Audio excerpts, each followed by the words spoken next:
All right, good morning, everyone. Thanks for attending our second Parent Youth Forum.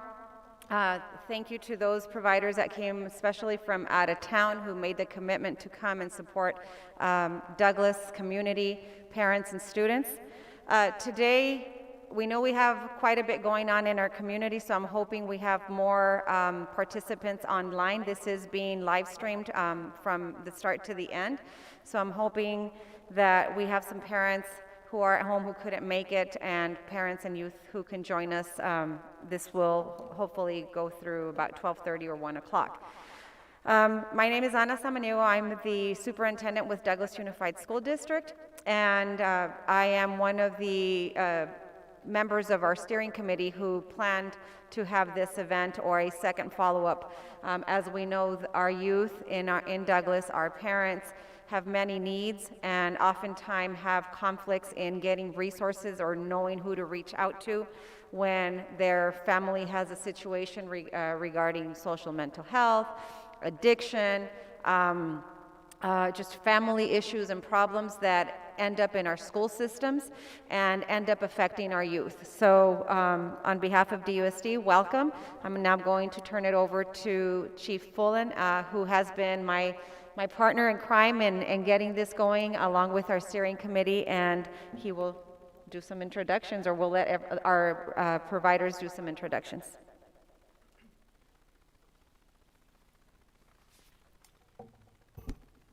Thank you, Ms. Samaniego. Good morning, everyone here and everyone that's joining us online. My name is Craig Fullen. I am the Chief of Police for the City of Douglas. As Ms. Samaniego stated, we have been working on this follow-up forum today, following our forum that we held back in the spring, with the idea of bringing to bear some of the resources that we have within the county and here in the City of Douglas, resources that a lot of parents asked us about during the previous forum. The idea being that we have a number of providers here that can speak to the services, and they'll get into that here in just a few minutes, the services that they provide and where they're located, as well as a couple of presentations, the first being on stress management, presented by Raul Munoz from Pima County. He was kind enough to drive all the way down here to share his expertise with us. We will have a short break after that, and then we will have a breakout session, one speaking to social media awareness for parents, and then a Thrive session for any of our youth who are in attendance today. And those will be presented by the Arizona National Guard. So with that, I will once again thank you all for being here. This is a very important topic for our community. It is a struggle that a lot of our community members are experiencing, and we're hoping that these resources will prove helpful for you. With that, I will pass it along to Monica Ibarra. She is our AmeriCorps Vista volunteer through the Police Assisted Addiction Recovery Initiative, and she has some additional information and introductions. Monica?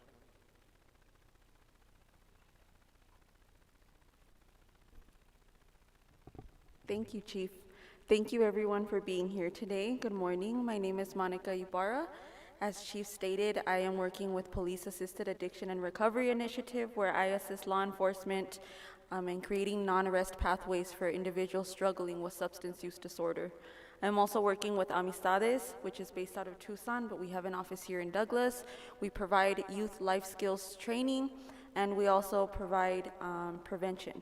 So we're here today basically to provide information to both youth and parents. It's very important. We are seeing a rise in substance use in our youth, as well as some other issues, behavioral health issues. So we have some very great presenters here today, and I am going to go ahead and introduce them. We'll go ahead and start with Community Health Associates. If you guys would please come up and introduce yourselves. Thank you.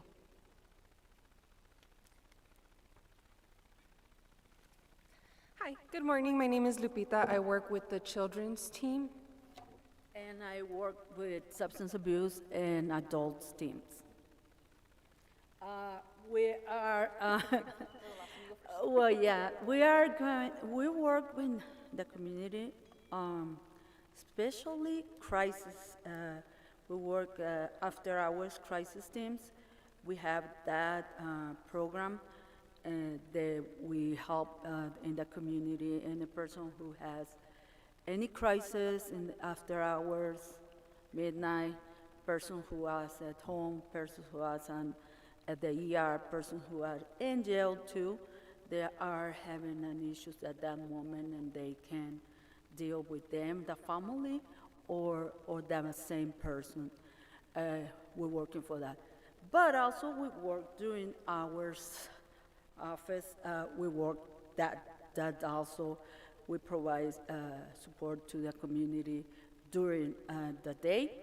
They are in schools, in the community, also the same as after hours, but in the community during the day. Also, we have substance abuse also, that we're having some issues in the community, and we are educating people and helping them to get more resources to substance abuse programs, intensive, any MRT programs. And also, we are working with GMA population, SMI populations, that population, same. Any issues, any behavioral problems, we are there helping any people. But also, we have children's team too, who help also. So we're involved with the children's team from the ages of 0 to 17, and then 18, if they choose to stay enrolled, then they can stay enrolled as an adult. When it comes to children management, we work with the families as family support, helping and educating parents. Learn how to address certain issues with the kiddos. You know, it's hard for kiddos to express themselves with parents, right? So it's easier to come to express ourselves with a stranger. So our job is kind of being the medium person. We validate the kiddos' experience, but also try to help the kiddos understand what the parents are going through and how they're having a difficulties with, you know, whatever the kids are having issues with.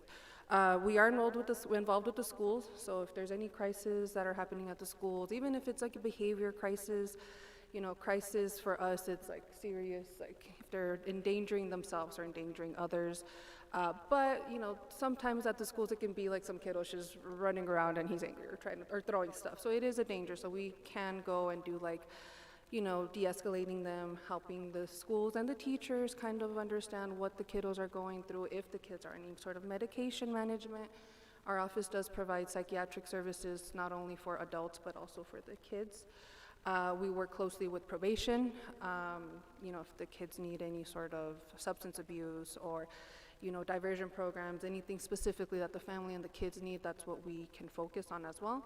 And then coordination of care with any other facilities. I have a lot of kiddos that are enrolled with Care and Connections, so we do have like quarterly or monthly coordination of care. So if we're working on something, or if they're having concerns with something, you know, we have that instant communication with each other.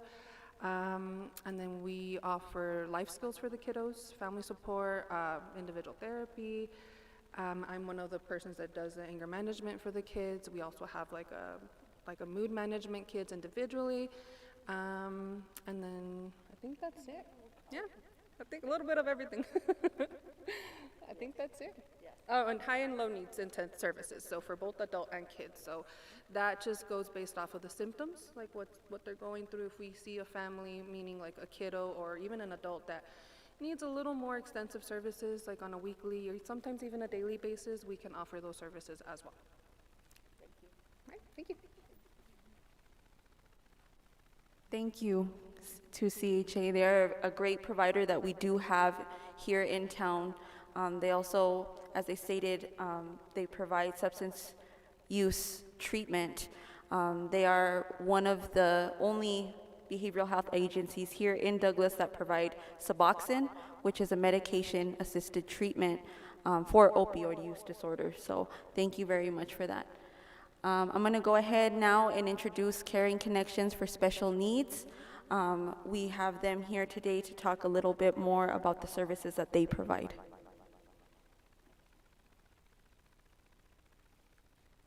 Good Good morning, everyone. My name is Alan Andrade. I am the site supervisor for Caring Connections for Special Needs.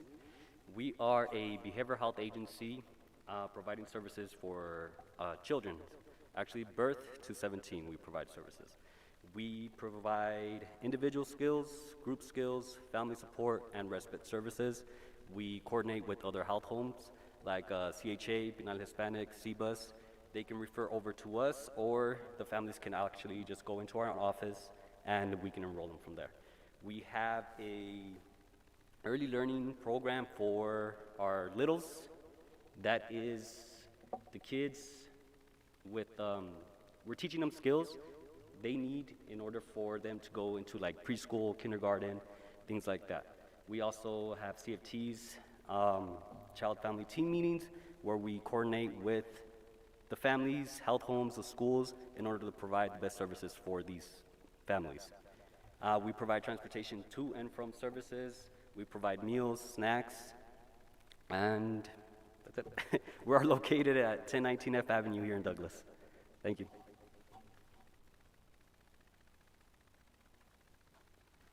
Thank you, Alan. I will now be introducing Elsa Orozco, who is my partner in with Amistades.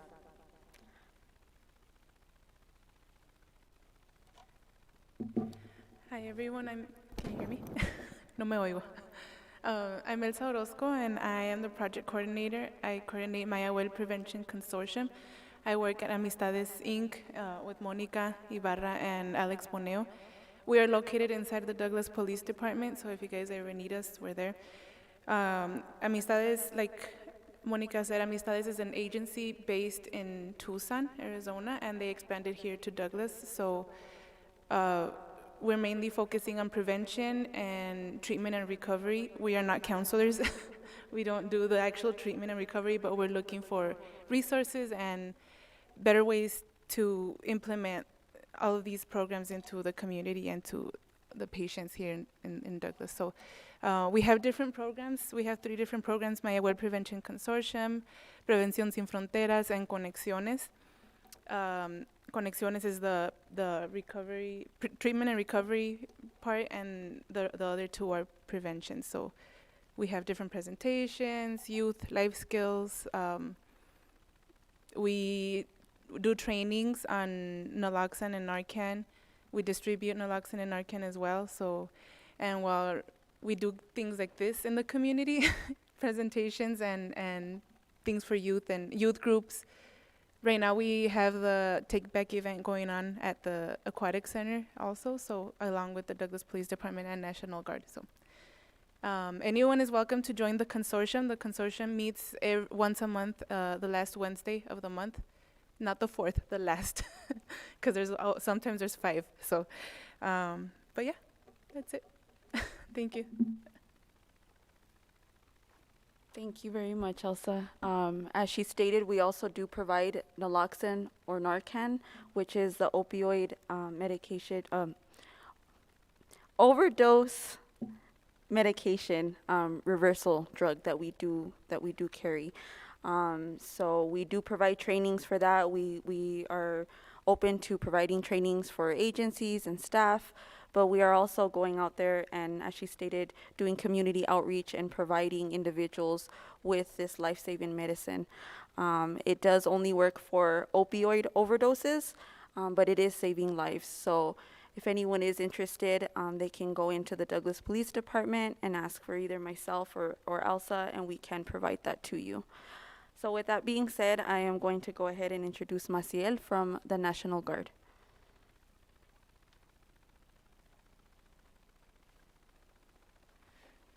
Good morning, everyone. So like I said, my name is Staff Sergeant Maciel Moreno. I work with the Arizona National Guard. I am an airman.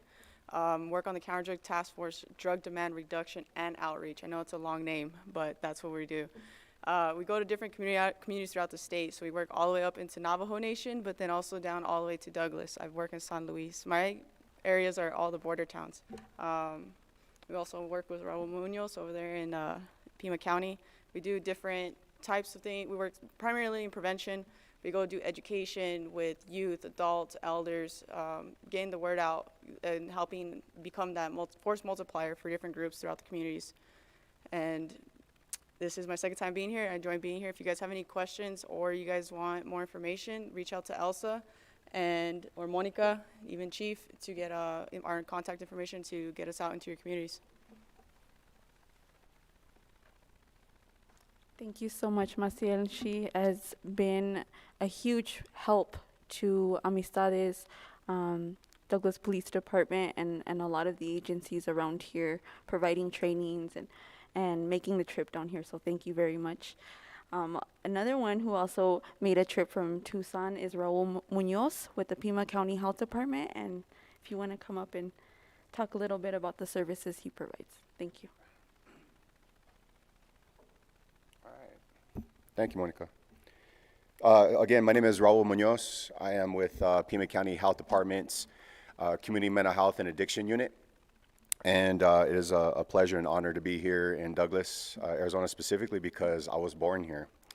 And being able to come back and give back to the Douglas community, and it's exciting. And to also partner up with all the great work that is going on here in our community, it's an honor. And you know, with our program, the Community Mental Health and Addiction Unit, we do a lot of outreach, education, awareness around mental health and substance use prevention. And it's definitely grown. I've been a part of this process since 2016, just starting out with the substance use prevention efforts. But we found that there's definitely a mental health component to being able to get on the path to recovery. And I'm only one person, right? So the way we are able to get success and progressive each year, which I have seen year in, year out, up into to date, is because of community efforts, because of community forums like this, because of you out there in the virtual forum who chime in and listen to the great information and connect with these resources. It's all about trying to create good health and wellness in our community. And without any of our partners here today, and without you, it would be a nasty place out there. So this is where everyone's trying to make a positive difference, and it's definitely a community effort. And 2016, 2017, when we first started having this conversation at the health department, we did see numbers become stagnant. They actually didn't go up, but they didn't go down related to overdose deaths, even suicide deaths.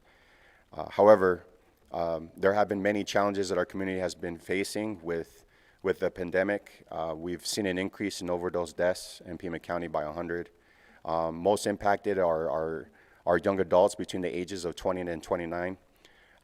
This is a very real thing in our community, and this is something that I take personally because I've worked with youth for over 20 years as a youth minister back when I was 19, and being a father to seven kids. I got two of my own, and then 5 step kids, and then we don't count the 3 dogs that I have, because then that'd be my fur babies. But it's all about community, and that's why we're here today. And I'm grateful for Amistades and for Chief Olin for inviting the Pima County Health Department to being here today. And we'll jump into stress management here in a little bit to try to look at some positive coping strategies, to look at what we can do to help out with some of these challenging times. So again, thank you for the opportunity. What's that? Oh, I'm up? Just, okay. I don't know if you want to, okay, perfect. So can you guys help me out with the laptop? Is that okay? Or the presentation? So without further ado, that's my lead right there, right? So I'm gonna go jump right into this. Let me grab my laptop real quick.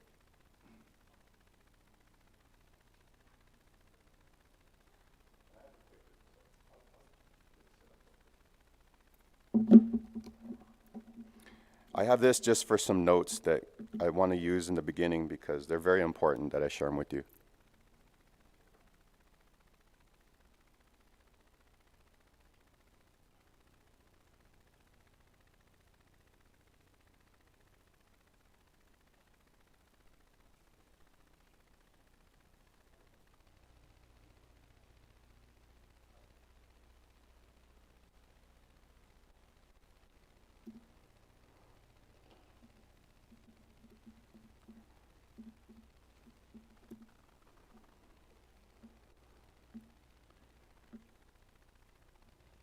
Okay.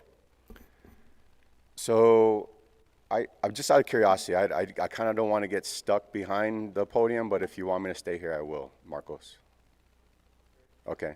Or can I use one of these mics to walk around a little bit? Is that okay too? Or do you need me to be right here in front of the camera? Okay, so we're good. I can walk around and hang out. All right, cool. All right. So just a little bit of background on myself. I've been with Pima County government since April of 2000. So I've been close to 20 years over at the Pima County government, right? Started out with Pima County Sheriff's Department of Corrections, working out there for about 14 years. So if you can imagine, working in public health and public safety are two different realms of prevention work. But when you work in that type of setting, it's very reactive. There's our community, you see a lot of the struggles that our community deals with day in, day out, with substance misuse, mental health, things like that. So I've definitely seen that component of society. Being on the public health sector, it's something that I'm very proud of, because it's definitely a proactive prevention type opportunity. And when I go and I talk to youth, or I have an opportunity to talk to families, it gives me a chance to try to prevent anyone from ending up in a place like that. And I don't wish it upon anybody, but it's definitely a reality of society, so it's there. But I was a lieutenant out there for about 8 years and transitioned over into public health. And I'm at home now. This is where I belong.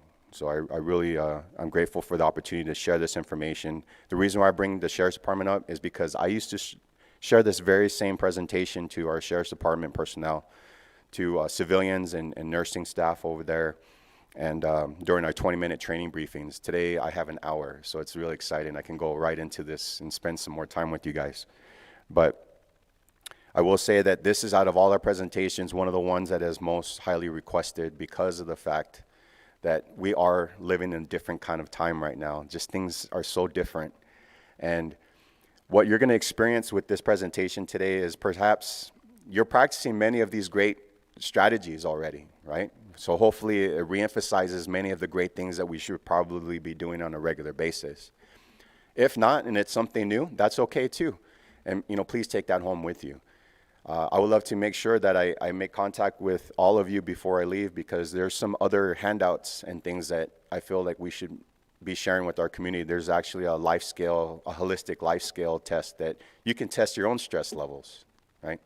So with the sake of time, we're just going to run right into it, share the videos, give you the basics, but there's so much more that we can connect with after this. So I'm really happy to share that with you. Let's see if my clicker works. Yay. All right. So it's funny, before I get into the objectives coming in, you all kind of have to think about how you deal with your stress, right? So things that are outside your control. And when I came in, I knew I was one of the first presenters. I'm not quite sure of our IT setup or any of that, but you take a little time and you make it work. And you're going to make it work. It's about being persistent. It's about not giving up on the things that need to get done, whatever your objectives are. So we're going to talk about some of those objectives. What we're going to do here is one of the things that we're going to look at, we're going to assess our current state and balance of stress, right? So it's all about balance and trying to make things work. And we're going to explore some methods in achieving a better balance. We're also going to try to look at conflicting demands of our lives, being able to manage that. All of us multitask something every day. It's unavoidable, right? I don't know of anybody who doesn't multitask more than one thing at once. We're going to look at some resources that can be used to meeting those needs. And then we're also going to examine some personal values and choices, because all of us are different, and what's important to you is different to the next person to you and next to you, and what's important to me and what's valuable to me is different from everybody else. But I want to share something with you, something very important. Kind of move this here a little bit. As we all know, stress is becoming a major issue in the U.S., and it will likely get worse before it gets better. That's the bad news, right? And the really bad news, however, is that we really don't take stress as serious of a threat as we probably should to our health. Oftentimes we try to tackle stress by pretending that it doesn't exist, by simply trying to suppress it and just, push it to the side and into our conscious mind, or by turning to alcohol or other substances. And usually these things are done to suppress and to escape those realities. We handle stress in many different ways, and not always in the right way. So stress can get into the point where we can no longer ignore it. And so, for example, I'd like you to imagine stress. At some point, what happens when you shake a soda bottle up, right? You shake it up. What happens? What happens? You take that top off. What's gonna happen? It explodes all over the place. You make a mess everywhere, right? And usually it's not like you shake it on purpose. Usually it's like, I dropped the soda bottle on the floor. Like, oh man, when I open that thing up, it's gonna splatter everywhere. So what happens? You start to kind of open it kind of slowly, making sure it doesn't blow up everywhere, right?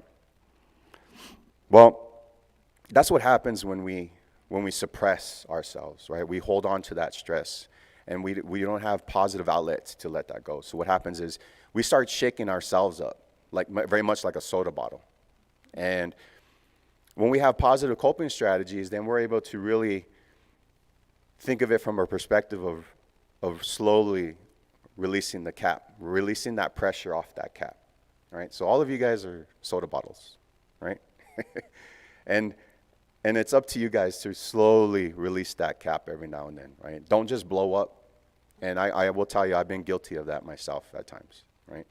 And we sometimes allow those emotions to get the best of us.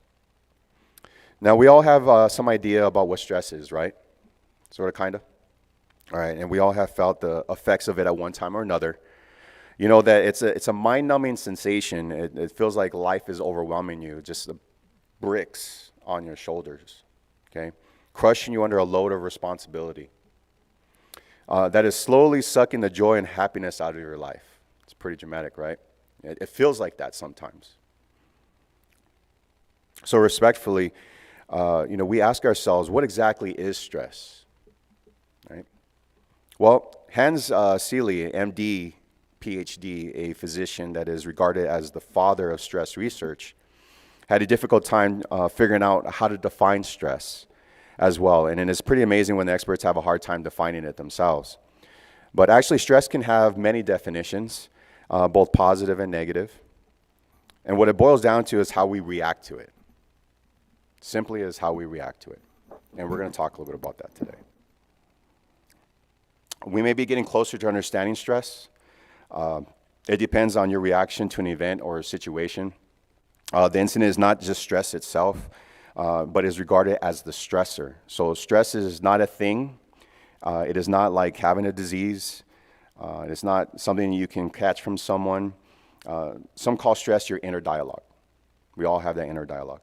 And what you say to yourself and how you react to certain situations. So your level of stress depends on your reaction to a situation in many different ways. We all know what is stressful to one person might seem exhilarating to another person. And if the event situation makes you feel positive, well, you have a positive stress reaction. Or conversely, if you have a negative feeling towards an event or situation, you have a negative stress reaction. Okay, so I want you guys to think for a moment what those times were in your lives. Okay, and I'm sure that you probably have a nice little picture there, because then if you start reverting back to those certain situations, for some people it could be traumatic. Okay, and then that's just something that might have triggered on over from a childhood to adulthood and leads to certain types of behaviors, which today we're hoping that we can try to have a way to block some of those risky behaviors. Okay, so up to a certain point, stress is beneficial to the mind and the body. Okay, but I would ask you guys, is all stress bad? You think? No? Okay. Well, stress is not necessarily a bad thing, and we absolutely need some amount of physical and mental stress. So that allows us to achieve and maintain a strong mind and body. All right, so if you were to completely take away stress, either physical or mental, this would impair our ability to grow. All right, so up to that point, it is good. It is good. Amount of stress is referred to as eustress. Okay, but there is a threshold, a point which more stress taxes your mind and your body, and beyond which is beneficial. So this is referred to as de-stress. right? So there's eustress and then de-stress, or what we call good old-fashioned just regular stress. Okay, so unfortunately, some of us can get into a pattern of mental habits that lead to a situation where we're just chronically distressed all the time. All right, and this is when our trouble starts. So today we'll be discussing many powerful stress management techniques that we're all going to practice with each other. We're going to look at mindfulness today. Calms your mind to reduce the stress. We're going to look at deep breathing exercises, relaxes the mind and the body. And meditation takes practice and concentration to work and to work well. So if you guys fall asleep today, it's okay, because I expect you guys to fall asleep once after the mindfulness activity is complete, right? We didn't bring any pillows, so sorry. All right, let's go jump right into this here. So just simply put, there's some physical symptoms here that we experience from time to time, right? So we got to pay attention to our body reacts to some of these things. It's a very real thing. All right, so we get sick, our body starts to break down. Our blood pressure goes up, especially when you're angry, right? It's gonna go, psh. But if, and you feel fatigued, you feel tired, you don't feel like getting out of bed, I'm just gonna stay here. Tension or migraine, headaches. I'm not one that usually gets migraines, but when I do, man, I know when it's a migraine, right? It feels way different than a regular headache. Feel a little dizzy, right? Excessive sweating, trembling, skin disorders. It could be just dry skin in just the oddest places, okay? Heartburn or gas. You'll feel some pain in your shoulders and your neck area. Irritable bowel syndrome, sweaty palms, cold hands and feet. Either weight loss or weight gain, right? So it could be just unexpected, just weight loss, weight gain. Heart palpitations, your heart beating, just you can't calm it down. Loss of sex drive, increased perception of pain, and then sleep disturbances. You're just tossing and turning in bed, you can't get to sleep. Or maybe it's too much sleep. Maybe you're just sleeping on all day. And these are signs that we got to pay very close attention to. All right. Let's take a look here, next slide. So there's some mental and emotional symptoms as well. Okay, so we, for example, anxiety, irritability, right? Panic attacks, substance use, hazy thinking, you start to forget where you left your keys, especially if you do it all the time. It's okay if you do it once in a while, but if you start doing it for more than a week, we need to talk about that, right? Some phobias, depression, you start to isolate yourself for more than 2 weeks. Memory problems, feeling out of control, lack of concentration, and disorientation. So I just want to take a moment to really look at this. Any of these physical and emotional symptoms that you begin to feel and they last for longer than 2 weeks, we really need to seek some help. Either going to someone that you trust to speak to them about what you've been feeling. Perhaps someone that you know is reaching out to you and letting you know, hey, I've noticed this about you. Are you okay? We need to check in with each other. It's super important. And if it does last for more than 2 weeks, then it's important that we seek professional treatment, okay? Because we can't do it by ourselves. And our family and friends may only have so much time in the day to help you out or themselves out. So it's important, even on a person on the path to recovery, it is difficult for those people to do it by themselves. They need a lot of support. So if you start to feel these things, you're dealing with indirect stresses. So there's something, fight, flight, or freeze syndrome usually occurs. And so these are mental and emotional reactions which experience various variations of stress. Either people go right into it and tackle it, grab the bull by the horns, and they just push forward, or hey, you know what, I can't deal with this right now, I'm gonna go and deal with something else, right? So the flight mode, or they just freeze, like, I can't believe it, I'm shocked right now, and I don't know what to do. And I've seen all three of those methods happen in both workplaces, especially inside the jail, okay? Because stress levels and negative energy and everything just really, really runs rampant in those types of places, okay? So we're gonna talk a little bit about achieving balance, and we're gonna do a little kind of activity here with each other, right? So we want to refrain from negative self-talk, and so let's look at what that sounds like. So unproductive, we're going to call it unproductive and productive self-talk, right?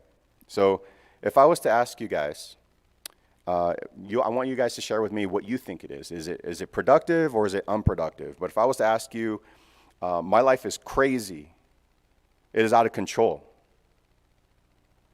What does that sound like? My life is crazy, it's out of control right now. Is that productive or unproductive? Unproductive, right?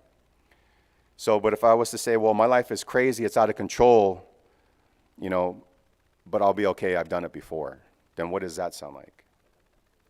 Okay? So again, reverting back to our inner dialogue, we have to remind ourselves consciously that life happens, but it's not the end of the road, right? So another productive self-talk could be like, hey, things are really hectic right now, but I can cope, right? And I've done it before, okay? So when we start to, that's how we're able to reduce that unproductive self-talk. Now, when we look at productive guilt, let's look at reducing productive guilt. Shame is just awful thing, right? When we talk about holding on to those, that baggage, those bricks on your shoulders, a lot of times it's shame and guilt that we feel. So, for example, reducing unproductive guilt, you want to be able to find an authority figure to back you up. Okay, someone that you trust in the community. It could be a family member, someone you can go and talk to. And you want to seek out peer support. Surround yourself with encouraging friends and family members. Okay, so unfortunately, there's going to be some family members and some friends that are a little negative, or they judge you, or they start to try to change you and control you and things like that. And maybe that's not the right person you want to talk to at that time that you're feeling the way that you're feeling. Your personal and interpersonal methods, you want to use deprogramming, time and techniques to avoid thinking about work while at home and vice versa. So it's a very real thing. I can tell you an example, if I'm at work all day and I come home, it's really hard to forget about work. Where I found that it was pretty easy is when I was kind of doing my hobbies or taking on another task where my mind was busy, whether it be taking on an extra class. When I was in school, I didn't worry about work, literally. I forgot about work because I'm studying, I'm looking at assignments I have to get done and things like that. So school was always a positive way for me to forget about work. I haven't stopped going to school. We should be all lifelong learners, right? It doesn't have to be read a book, always be a constant learner. Do research online. There's so much information out there, but that'll really, really help take your mind off of work.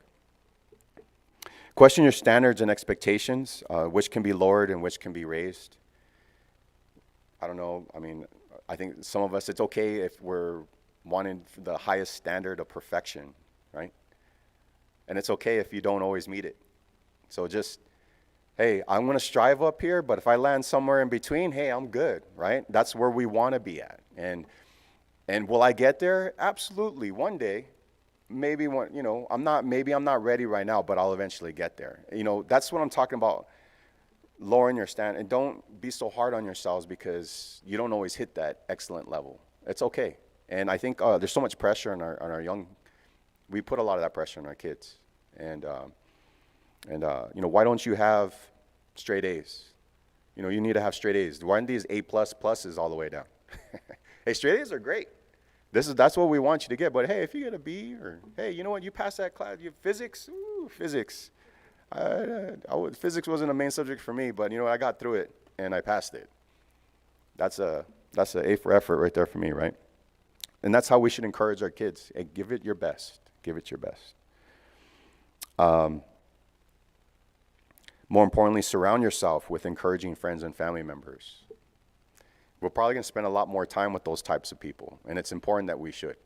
So when we start feeling that kind of negative energy, like, okay, well, I want to take a little break for right now. I'm going to go outside and maybe think about some things, or I want to go run an errand or whatever. You go ahead and just work all that out on your own. So, and sometimes you just need to take a little break, but surround ourselves with encouraging friends and family members.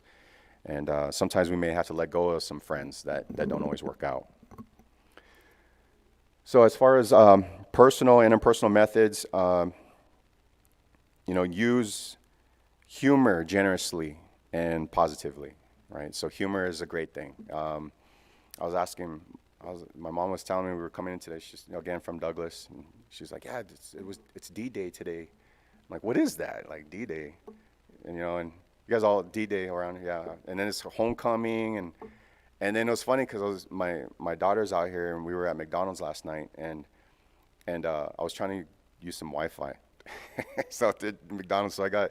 And I'm like, man, where did this school bus of kids just come from? Like, I didn't even know, like, it was D-Day and homecoming, but I forgot. I'm like, it's Friday night, it's football, right? So, and it was funny. I was telling her, I was like, yeah, all your friends just showed up. Look at it, they're all here. So, but that's pretty cool. And so now I know what D-Day is. So, hopefully, we can get them next time, Douglas. We'll get them next time. We won't schedule Empire High School, okay? So. All right. Getting support, intimate relationships with their adults, friends and family, friends, neighbors, tag teaming parenting or elder care family, community resources. Ask for help. It's okay. Like, don't feel like you have to do everything by yourself.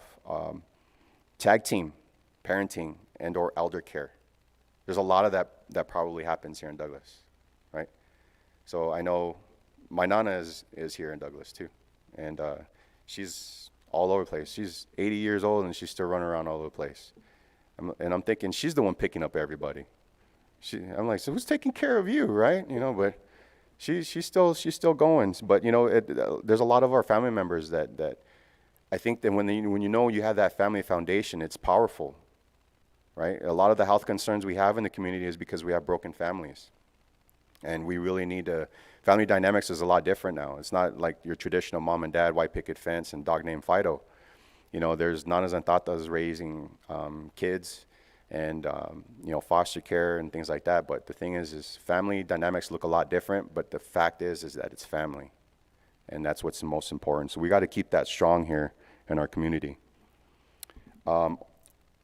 And last but not least, on this slide here, explore organizational flexibility. So I may be preaching to the choir, but if you work outside the home, you might want to explore avenues within the workplace that enable you to better balance work and home activities. So although your employer may have very good reasons for not being able to offer alternative arrangements, it doesn't hurt to ask, okay?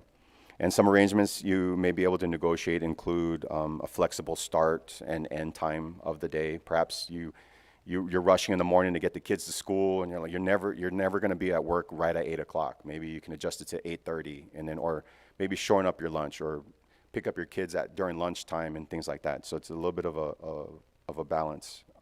Working at home, since the pandemic, a lot of us are starting to work at home now, right? Everything's virtual, and it was a very, very different time for a lot of us, I think, and I think we were like, oh, how nice it would be to work at home. Be careful with what you wish for, because it's happened to quite a bit of us now, right? Broaden use of your sick leave, right? So when you absolutely need it in case of emergency, it's always good to hold on to, but when you need to take that mental health day, not just when you're sick, not just when you're, hey, my bone hurts or my hip hurts, like, hey, my mind hurts. It's okay. I always say, hey, you know what? I'm taking a mental health day off. See you guys. See you tomorrow, right? So make sure you guys do that for yourselves. Job sharing, being able to delegate. Some of us are so like, I got this. This is my little world right here. I can control this. But you know what? If it's a simple task and it saves you a little time and maybe reduces that stress a little bit, and somebody else can help you with it, it's okay. Just, especially when they're asking you, hey, can I help you with that? Can I help you with that? No, I got it. It builds up after a while. It adds up. Part-time work and brown bag seminars on stress management, like you are attending today, and then or parenting and other topics. All right. So achieving balance, all those things. Do you guys feel a little bit more balanced thinking about that? Hopefully, because we don't want you guys to fall over. Okay. Like, oops, tilt over to the side. Gratitude. This is a very important component when we I gotta step over here a little bit here. When we learn to give thanks, we are learning to concentrate not on the bad things but on the good things in our lives. Amy Vanderbilt. So, sometimes we become so focused on what's wrong that we forget to notice the things that are going right.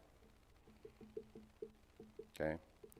And taking time to express gratitude forces us to look at the gifts in our lives, increase our appreciation for them, and returns perspective into our lives. Okay, so I want you guys to all think about this. Think about today and list in your mind, if you guys, I don't know if you want to share with me, but I usually ask for 3 or 5 things that you are grateful for, but we'll ask for one thing. Because I got an audience here today, and I want to use you guys. You guys thought you were just going to sit out there and listen to me. What's one thing you're grateful for? For children. Job. Health. Family. Your house. Absolutely. Time. Yes. Can never have enough time. We're going to work in the back. Out loud. Family. Family. Opportunities, right? When they're knocking, open that door, right? Mother.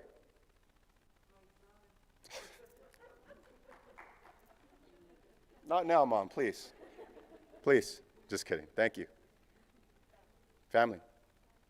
Family, right? These are things that we get up each day that keeps us going.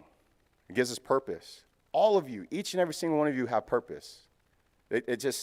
We roll out of bed, and it's like, when we get up, we're like, we don't feel so great, right? What motivates you? There's a reason why we roll out of bed each day, and you're sitting where you're at today, or you're online where you're at today. Whatever it is, going to school, work, going to visit a family member, there's a reason behind it that drives us, right? So sometimes I'll be on the road, open road, and I'm just like randomly thinking, like, it's a feeling that I want to share with you, because I think at some point maybe many of you have felt the same feeling, but I'm just driving an open road, and I'm away from the city, and I notice the mountains. I look at the sky, and I see the clouds. I see the moon rising, right, or the sun setting, okay? And I'm thinking, man, like, I feel good right now. I'm like, I'm not at work right now, or I'm not, or I'm not dealing with something that's outside my control, but I'm just on the road driving this vehicle that I have control of, and I can see all this beautiful nature around me, and I'm just so grateful for this, And I don't see this every day. We only see what we're used to. It's very routine, which I want to go into right now too. But we have to make sure every day we give at least one thing that you're grateful for every day, and it humbles us, right? So think about that. Talking about family, right? Some of you mentioned family. And, this support wheel doesn't have to look like this. In general, it's just kind of a visual aid, but your support wheel, many of you, it could be through social media, maybe it's a contact list on your phone. But each spoke of the wheel here, of your support wheel, is an individual or group of people with whom you're comfortable sharing your feelings or concerns with. Okay, a person that you trust, that you can talk to, your go-to person. And what makes these folks good support people? What is it? Think about it. I have to say my good support person is my fiance out there, right? I was like, girl, let me tell you what happened today. And she's like, boy, let me tell you what happened to me today. And we're just talking. It's like you're just washing this stuff off of you, right? All these emotional negative thoughts, you're just cleaning it all off, and then you're like, I'm clean again, because we're talking about it, right? But if you hold on to it, you're shaking up your bottle. You're shaking up your soda bottle, right? One day you might just blow up. You're like, I forget this job. And it's like, whoa. It's keeping your house, roof over your head, putting food on the table. Make a plan, right? So we got to be smart about what we're doing here. But is it because they can provide a service to you that you can't do for yourself? Is it because they're good listeners? Because they can understand and validate your concerns? Or is it because they can make you laugh? Right? So you want to keep these phone numbers close to you, again, in your contact list or, in your social media outlets. And you want to put a reason for why that person is such a good support, right? Like, man, my cousin has a lot of money. So I'm just saying, if I ever run into a bind, right? No, I'm just kidding. No. But hey, you don't know. And there was some people well off, and you need a little help, and they always offer it to you. Why not, right? It's okay. Or maybe, somebody makes you laugh. Or just like, my girlfriend, she's just so cool to hang out with. She never judges me. She never tries to change me. She just listens, right? I'm speaking from a perspective of me being the other girlfriend, so, right? But, because I have my fiance. She's probably thinking, what girlfriend? What are you talking about? Just kidding. So, you want to keep your support wheel nearby, all right? And you can reach for it anytime you are feeling stressed or you feel alone. Consider this as a resource that can be used to fill one of your gaps in your life, okay? So think about who those people are. And after today, just tell them, hey, you know what, I appreciate you. You're like, what's this randomness? I don't know, maybe I don't really check in with you or tell you how much I appreciate you. But that goes a long way, that you tell people that. And you tell them thank you, it goes a long way. And do it, give to others without expecting anything in return. There's many times where I loan money, I'm like, oh, it's gone. I tell them to pay me back, but I'm never going to get it back. Reducing stress. Don't stress out about it. You give that money, give it to somebody without expecting it back, you're good. But if you get it back, woohoo, payday, right? It happens, man. We gotta put that in our heads. That's the only way we can reduce that stress. So routine. Many of you guys do a double day concept. There was this other slide there's a time clock. I want you to imagine, Anna, you mentioned time, okay? Routine, time and routine. Tie those two concepts together, right? But approaching the activities of life with more intention offers a purpose and vitality. Routines can create that intention in our lives. Additionally, routines can frame our day, minimize the energy we put into repetitive tasks, and gives us a sense of control. Some powerful words in there. Create that intention, purpose, and vitality. Okay? Your routines frame your day and minimize the energy we put into repetitive tasks and gives us a sense of control, right? So when I say you guys roll out of bed and you have purpose, what is one of the first things you guys do when you roll out of bed? It's just probably routine. You don't even think of that you do it, but you just do it. Probably making coffee. Everyone's like, I gotta go make coffee. Right? Or brushing your teeth. Or, which one? Check on the kids. Yes. Right? Just make sure everything's good. Right? No one snuck out and they all came back. We know what's going on with you kids out there. We're on to you. We weren't just born yesterday. But no, absolutely, right? And then perhaps there's things that are outside our control too, right? So these routines help balance that day out and minimize any energy that is unneeded, unnecessary. Okay. So living values. Let's look at this for a moment. I would ask you guys how you're spending your time. So what's important? For me, physical activity I will turn into, like, not literally or like act crazy like Incredible Hulk, but I feel like I'm turning green and I'm getting big and I don't get that.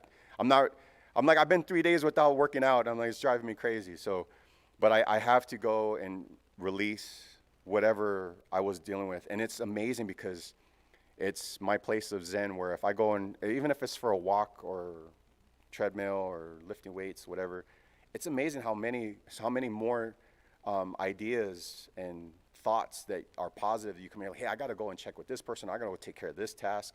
You wouldn't even thought about it before doing it because our stress like suppresses the blood flow into our brain, right? So it's just like, it holds everything back. All those great thoughts, those great ideas are held back. We got to open it up, right? So cleaning, sometimes when you're just like, you know what, I'm just not having a good day today, I'm just going to start cleaning. She does that. So, you're like, yep, you having a good day today? Doesn't look like it. I was like, but thank you for cleaning the house. It's great. So, and we start doing those types of things. And meditation and spending time with family. Many of you guys mentioned family, and maybe it's just your own alone time, you know. How many of you guys actually, when you get home after a long day, whether it be at work or school or community events, and everyone's waiting for you to come home, your dogs, your family, you get home and you're like, just give me 15 minutes, right? Just give me 15 minutes. Perfect. And that's okay. And I highly recommend that that is something that we need to do. You can go to your room. Obviously, I got to change, just de-stress, right? It's almost like you're kind of like sanitizing your mental health, right? If that makes sense. If you're going through like this walk-through shower thing, you know, and because you got chemicals on you, you wash it off. So take that time to wash out those negative mental health thoughts that you might be dealing with when you get inside your home, and just give yourself 15 minutes to de-stress, to use stress and get it out. Super helpful. I've gotten kind of used to this right here, saying no. You know, we always have the right to take some time to think about what we can reasonably do before responding. So we can say no for this time and offer to assist in the future. We can say yes to a part of a request, but not all of it. We also have the right just to plain out just say no. All right, so sometimes the conversation starts out, will you, can you? You know, we always know that Raul, when we need something done, you could always go to Raul for this. I just need a small favor. It always starts out that way. And you're like, all right, here we go, right? But you don't overcommit yourself. Don't stretch yourself out too far to not take care of the things that are most important to you. And it's okay to say no, right? I don't know. I would ask, you know, think it's safe to say no to people at work because it's work, right? But you know what? If you say, hey, you know what? Let me finish up this project right here and see where I'm at, and then I'd love to take that on. But before I commit to it, let me see what I got left here, right? That's a really nice, productive way of saying no. Not right now, okay? So, and I think people can respect that, and that's okay, right?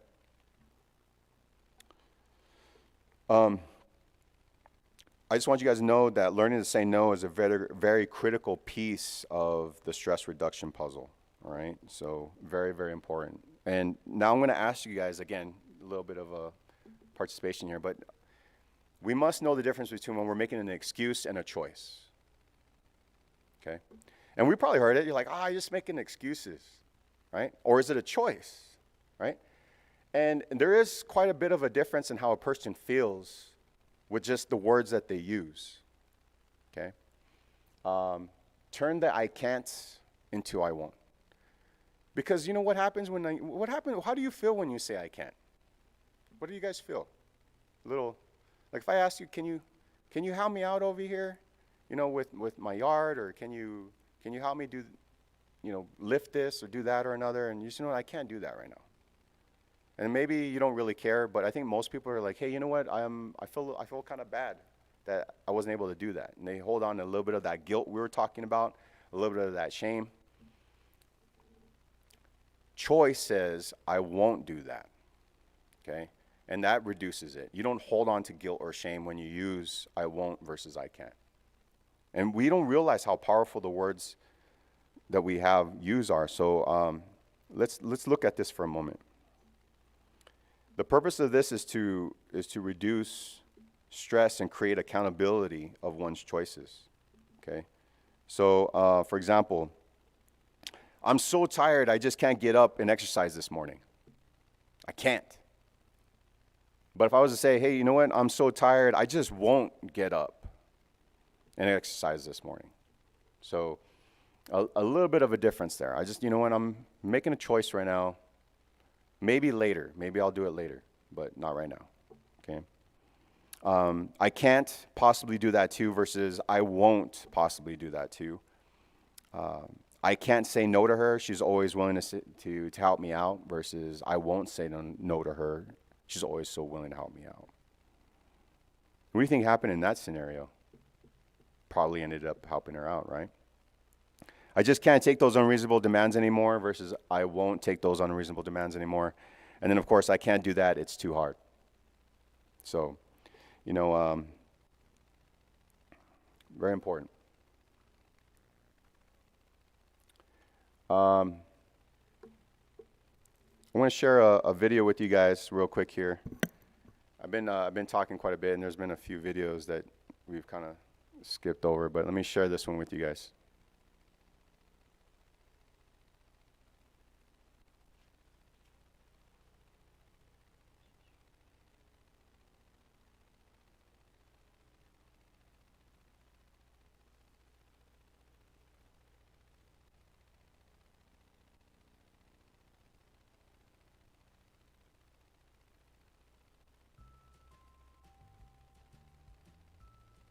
Want to zap the stress and introduce a little more.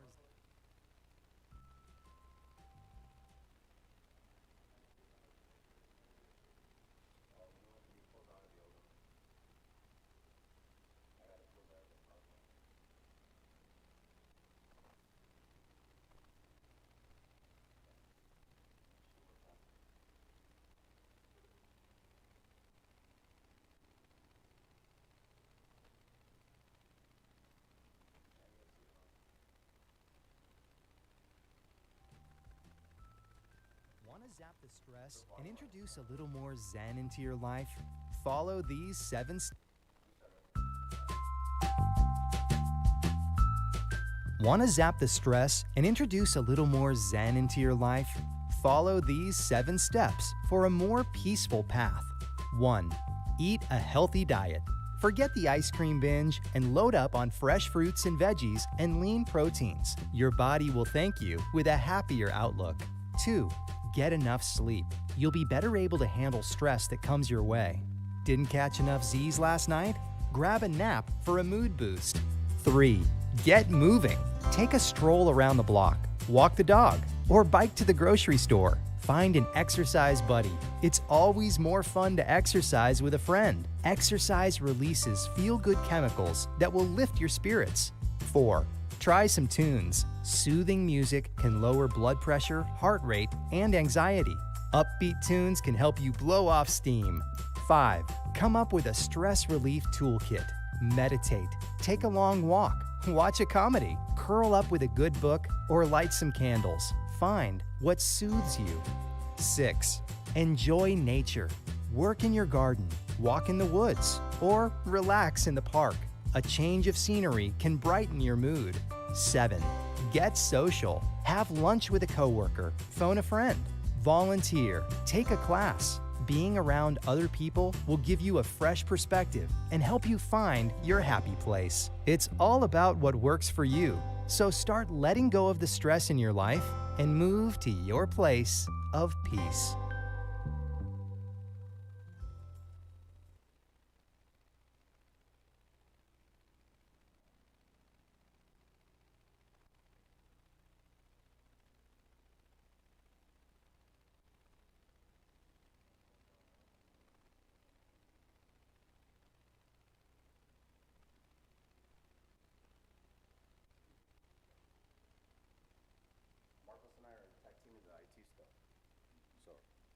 Presenting and with that whole thing about multitasking, not stressing out about it, it's okay. We make it work. So, all right. Before I conclude, though, I have to say that there were 2 videos that I want to share with you, but I just kind of jumped ahead and made sure that we shared some personal stuff with you guys. But humor. Realize that the sense of humor is deeper than laughter and more satisfactory than comedy and delivers greater rewards than merely being entertaining. A sense of humor sees the fun in everyday experiences, and it is more important to have fun than it is to be funny. Okay? I'm having a great time up here with you guys. So you guys are a great audience. I don't know what to say. Like, you guys all pay to get in here, right? Just kidding. I was telling my mom I want to make money off of you guys. No, I'm just kidding. Just kidding. So that was by Dr. Lawrence Peters. You just have to try to see the humor in everything. Just have a great time. Okay? And there's a lot of things that are outside our control, but that's okay. You work with what you got, and you make it work. Also, too, looking at incorporate more humor into your life. So we were talking a little bit about that, but read or watch something funny. After a long day, I get home. Anybody have, not advertising, but Netflix, right? Streaming sources. I try to watch my favorite comedy stand-up comedians up there, and maybe that's what you're getting a little bit today. I'm not trying to be that, but it's fun. It's a good time, and I completely forget about work when I'm watching my favorite comedian or a great show that I enjoy, or you kind of forget about those things. Read a funny book or watch a comedy video, and you just notice how your body feels after a really big gut level laugh, all right? Build in a childlike sense of playfulness. Yes, this can be appropriate in the workplace as well as your personal life. Notice we did not say childless or juvenile or anything like that. Instead, striving to approach challenges from the vantage point of a child can help you contribute fresh and creative, lively ideas. So at my workplace, I don't know, how many of you guys have offices? How many? Raise your hand. You have office spaces. Okay, cool. All right. Chief, I know you probably got some toys and like a little basketball hoop or nothing in your office? No? Slinkies? No? He's like, I don't need any of that stuff. I'm good. Well, I have you guys ever seen the Staples button, the red one? That was easy. I always press that thing after I complete a task or something. It's like, that was easy, right? Or I have a Batman bobblehead in my office. I'm a big Batman fan. I have Superman stuff, and I just, I kind of have home there with me a little bit, so I don't kind of forget who I am, right, and what my interests are, okay? And we're going to get some stuff over to Chief Follen there. Make sure you get a basketball hoop over to you or something, so it's okay. But, what we're striving for is to approach challenges from a vantage point of a child can help you contribute fresh, creative, lively ideas. And then, keeping a couple of these toys at your desk or your living space, such as a stuffed animal or a slinky or basketball hoops, and or your trash can. A toy or two will help you and your coworkers just kind of keep work-related stress into a perspective, right? And more importantly, guys, but we want to avoid sarcastic, put down humor that goes at the last of others' expense. Okay? Don't be the bully. All right? We just leave that alone. Before making the joke or passing the cartoon around, you want to ask yourself, does it laugh with or laugh at other people? Okay? Does it laugh with or laugh at other people? Working in the sheriff's department, I worked for 5 different bureau chiefs, and one of the things that one bureau chief said to me, he shared with all our commanders, but one of the things he said was, don't ever say anything that you're not willing to say in front of that person if they were present, okay? How do you think that person would feel if you just said what you just said right now? If they were present, how would they feel, right? So that kind of they wouldn't like it. So that probably means I probably shouldn't be saying it, And let's be honest, it's going to get to that person eventually. It always slips out somehow. Someone's like, hey, but don't say anything, you promise? Yeah, I won't say anything. And then everyone's playing telephone after that. And then the story changes and it causes all kinds of gossip and drama. Gossip it can destroy a workplace faster than blinking an eye. So if you can avoid it, it reduces the stress in the workplace. It's just, don't contribute to it. Don't add fuel to the fire. Just leave it alone. Leave it alone. If you have anything to say to that person, go and talk to him. There's a lot of us send emails and texts to each other. It's taken out of context all the time. But if I ever have something to say to somebody, I'm like, hey, you know what? I'm going to go over and clarify. Or go to that person and talk to him in person. Oh, okay. Well, that sounds completely different. Absolutely, right? You don't know what that person's going through. They might have had a bad day, so whatever you've typed to them, they're going to see it completely different. Okay? Changing our attitudes. Separate worries which you can't do anything about from concerns which you can. You want to be able to look at those. Express gratitude for one new thing every day. We talked a little bit about that earlier as far as giving gratitude for one thing every day. Develop stress-busting thoughts and get your thoughts back on a reassuring track. These thoughts come from the rational you, the you that thinks its way through life's events.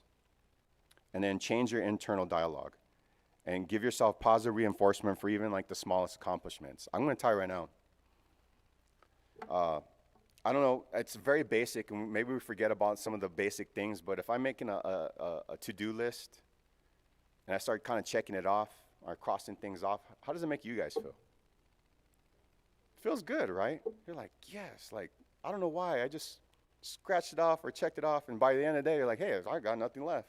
It's all done. Something real basic helps reduce that stress, puts you in a positive way of thinking. And then, but also too, think about how we respond to our kids in the community. Think about the encouragement and the motivation that we want, even for the smallest things. I mean, don't over-exaggerate it, because I think kids are smart enough to see, like, okay, settle down. Like, I took the trash out last week too, so, but you want to encourage the expected behavior, okay? So I do a Strengthening Families program over at the Health Department on Wednesday and Thursday evenings. Strengthening Families, that's a Stanford University evidence-based curriculum, and we talk about a lot about that. Super important to have that positive energy, that safe place for youth. All right, so just to we're coming to the end here, but changing attitudes. Your quality of life is influenced by how you perceive little daily problems that cannot possibly be prevented and eliminated or controlled. And when internal thought patterns are negative, there are interrelated effects on you and your relationships. They really start shaking up that bottle, okay? So our attitude and unproductive self-talk and productive self-talk are crucial on a day-to-day basis. We have to consciously remind ourselves, like, okay, let me just pause for a moment here, let me get my thoughts in order, and then make sure that I'm sharing what I need to share, okay? What I'd like to do at this point, I want to share with you one of the videos that we kind of skipped over in the beginning, because it ties into this, and make sure that you guys see it, okay? So IT.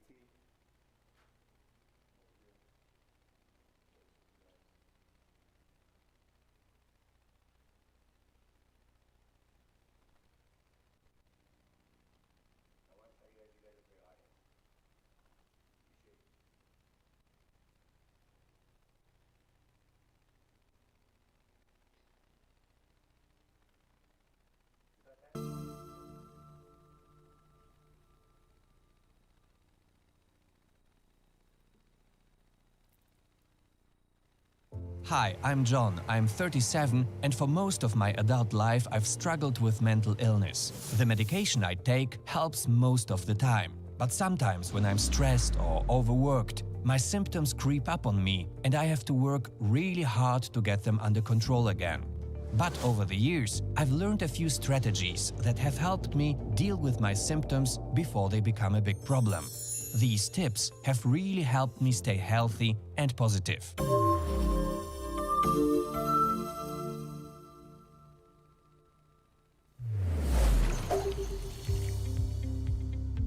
First, I try to focus on the positive things in my life. I think about the family, friends, and treatment team members supporting me in my recovery journey. I know they are there to help me find solutions. If I come up with solutions instead of just focusing on the negatives, I find I feel much better. And each day, I deliberately take time to appreciate and recognize everything I am thankful for. I'll write in my journal, send my friends thank you cards, or help others. When I focus on all the good stuff in my life, I don't spend as much time thinking about the bad stuff.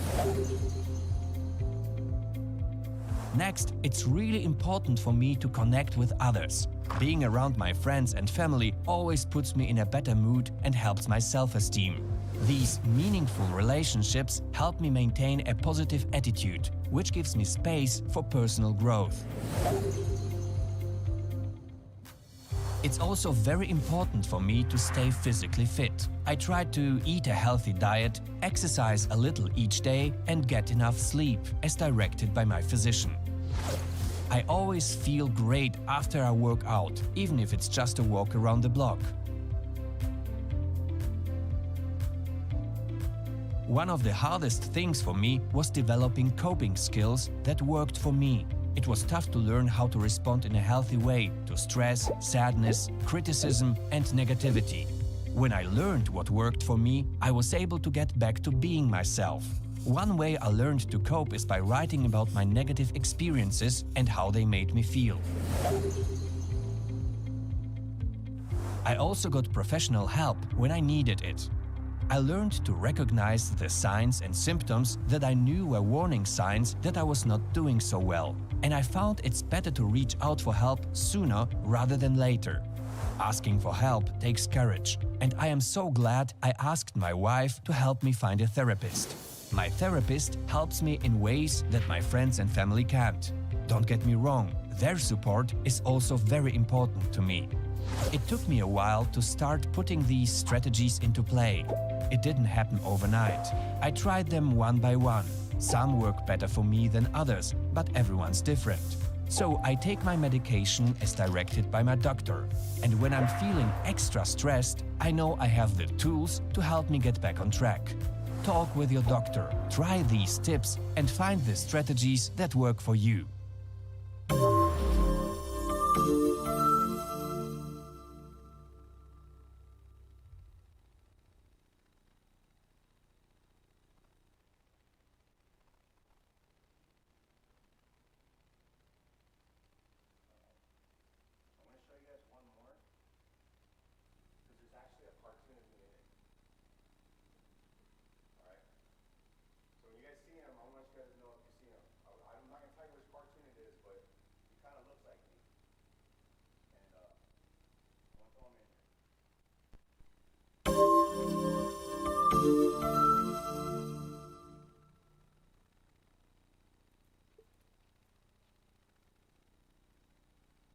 This is the last video.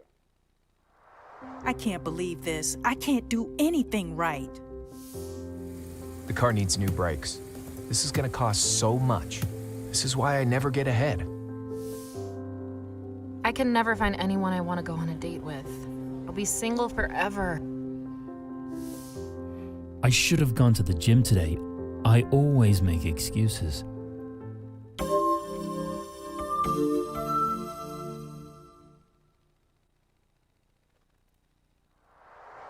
Conversations in our minds are called self-talk.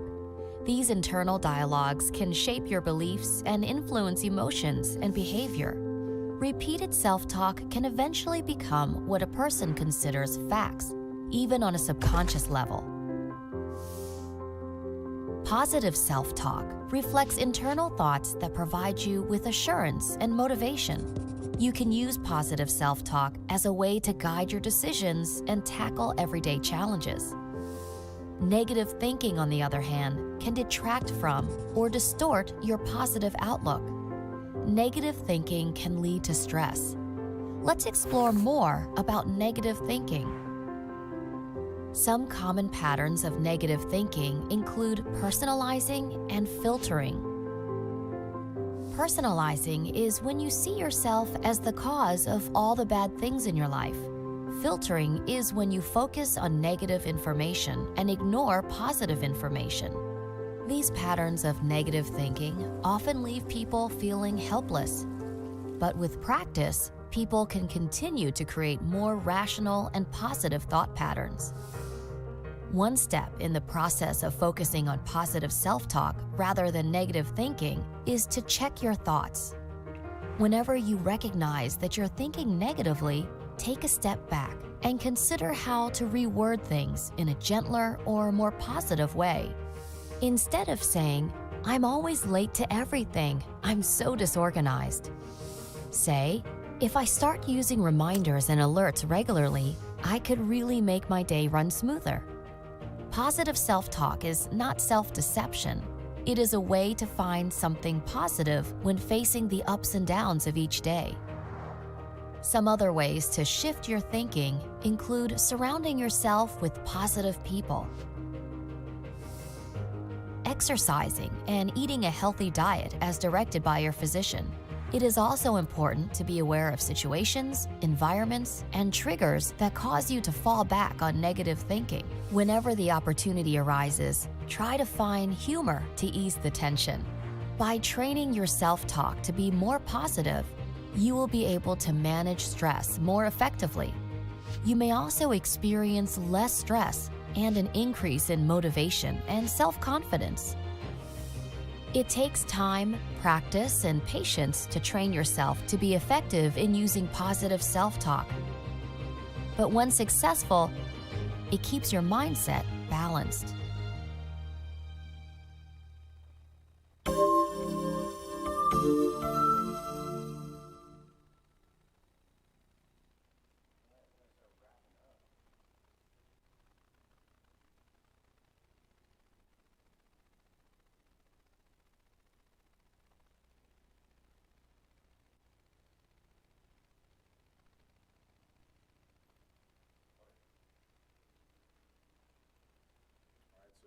Could you guys tell which cartoon character I was?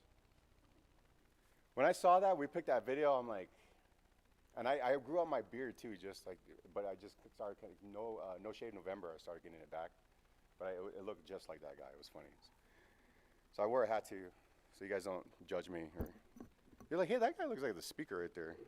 So we just call it what it is. I just pull it out right, that way we don't, hold your thoughts to yourself, so. We have a few more slides. This is kind of the favorite part of the presentation because I want you guys to really, at this point, just kind of we're gonna really relax right now. Again, no pillows or anything, but I want to share with you that the body's automatic reaction to stress is rapid. There's shallow breathing, so we're gonna go over breathing slowly and deeply to move into a relaxation. Okay, so we're gonna practice a little bit about that. And I will tell you, for physical fitness, I love the boxing, okay? And you don't imagine anybody who's ever done a few rounds on a bag, you don't realize how much you probably hold your breath. Or even throughout the day, just going about your regular day, how much we probably hold our breath. Like even right now, I have to make sure I'm breathing while I'm talking to you, right? Otherwise, I'm gonna pass out here and I won't. They're like, we're not done with the presentation yet, Raul, get up, right? So, but it's amazing. How many times do you guys get bad news and you're like a sigh of relief? You're breathing in that deep breath to help reduce that bad news you just got. That's exactly what it's all about. And I can't stress enough how important it is to make sure you get oxygen into your body, okay? So imagery or visualization is using your imagination to recreate a place or scene that is very relaxing. So like when you guys put in your vacation request, because you're gonna go to the beach, whether it be in Rocky Point or California or wherever you guys go to nowadays, you start thinking about that place. You're like, oh, I'm gonna go on vacation tomorrow, it's gonna be woohoo, and you're like bragging about everybody, and meanwhile everybody has to work. No, I'm just kidding.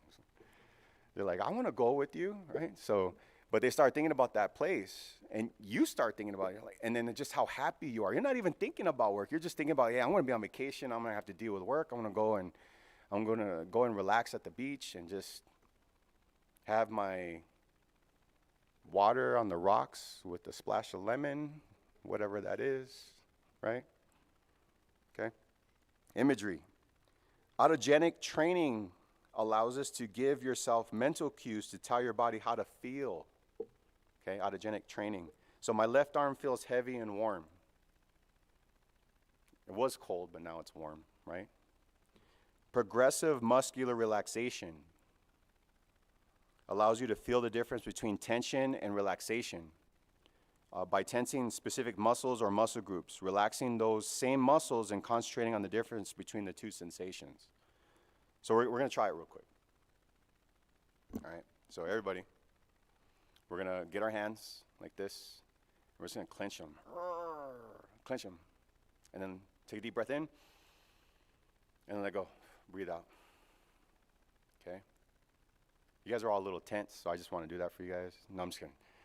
Let's try one more time. Okay, now what I want you to do, I know you're all wearing shoes. I'm not going to ask you to take your shoes off, but I'm just saying, imagine like if you're able to curl your toes up at the same time while you're clenching, all at the same time, and take that deep breath in when you're clenching, and then breathe out, letting go, releasing, nice and slow, okay?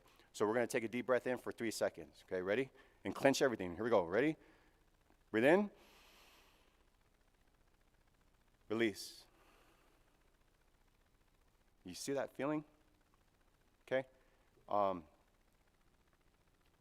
If you're ever nervous about something, or you have a difficult conversation you gotta have with somebody and your nerves are getting the best of you, you can release your nerves by doing that for a couple minutes, okay? It helps a lot. Maybe before going to a job interview, right? And you're just like, oh, I don't know what to, we're gonna freak out, I don't know what to do, right? But then you're just like, okay, let me just, okay, right? So there's other things that people do. Maybe it could be a sense of meditation, prayer, religious belief thing. You know, I do all of the above myself, and it all works, okay? You could also get a pet. You know, cats, dogs. We got 3 pit bulls at the house. They're our fur babies, and we've had them since they were puppies. And I'm thinking, we're not gonna be able to take care of these things when we're like in our 50s or 60s. Like, we're gonna need to get a Chihuahua or a cat or something. Like, this is crazy. These dogs are too strong. But listen to music or relaxing tapes. Get a massage, reach out for help, record your feelings in a journal, or laugh like they mentioned in the video. Just putting your thoughts on paper, okay? Music does wonders. I listen to everything.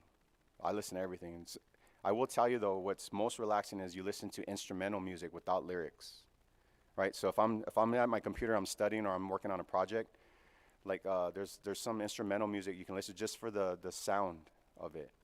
Very peaceful. You know, it could be jazzy, coffee, study. Like there's chill hop. There's all these things on YouTube you can listen to. It's very calm.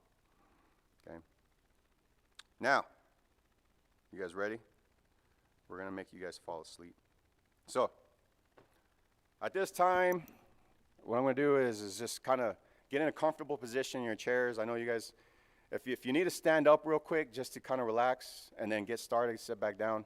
We're gonna try this. We're gonna do this breathing exercise together. Okay. I want you to imagine this place here for a moment. Right.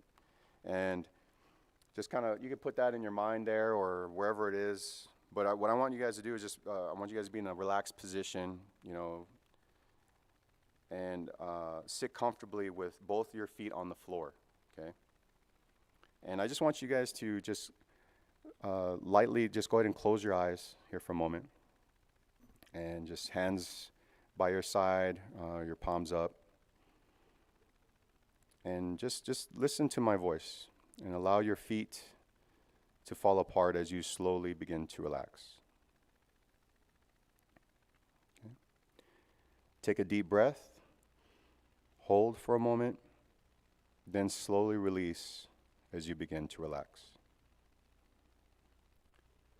Take another deep breath, hold, and again slowly release.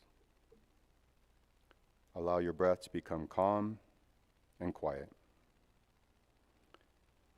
Notice all the muscles that are helping you to breathe.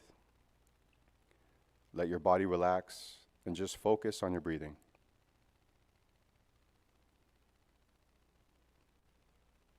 Become aware of your legs, heavy and relaxed. Feel the heaviness move up your body. Feel your arms becoming heavy and relaxed. Feel the muscles in your neck relax. Let go and feel your whole body relax. Experience this calm. Notice this place. Remember it so you can return to this place again if you wish, with an alert mind and calm body. Now, as we prepare to return, let your breath become deeper. Feel your chest expand as you take deep, full breaths. Imagine that with each breath you are breathing fresh, positive energy into your body.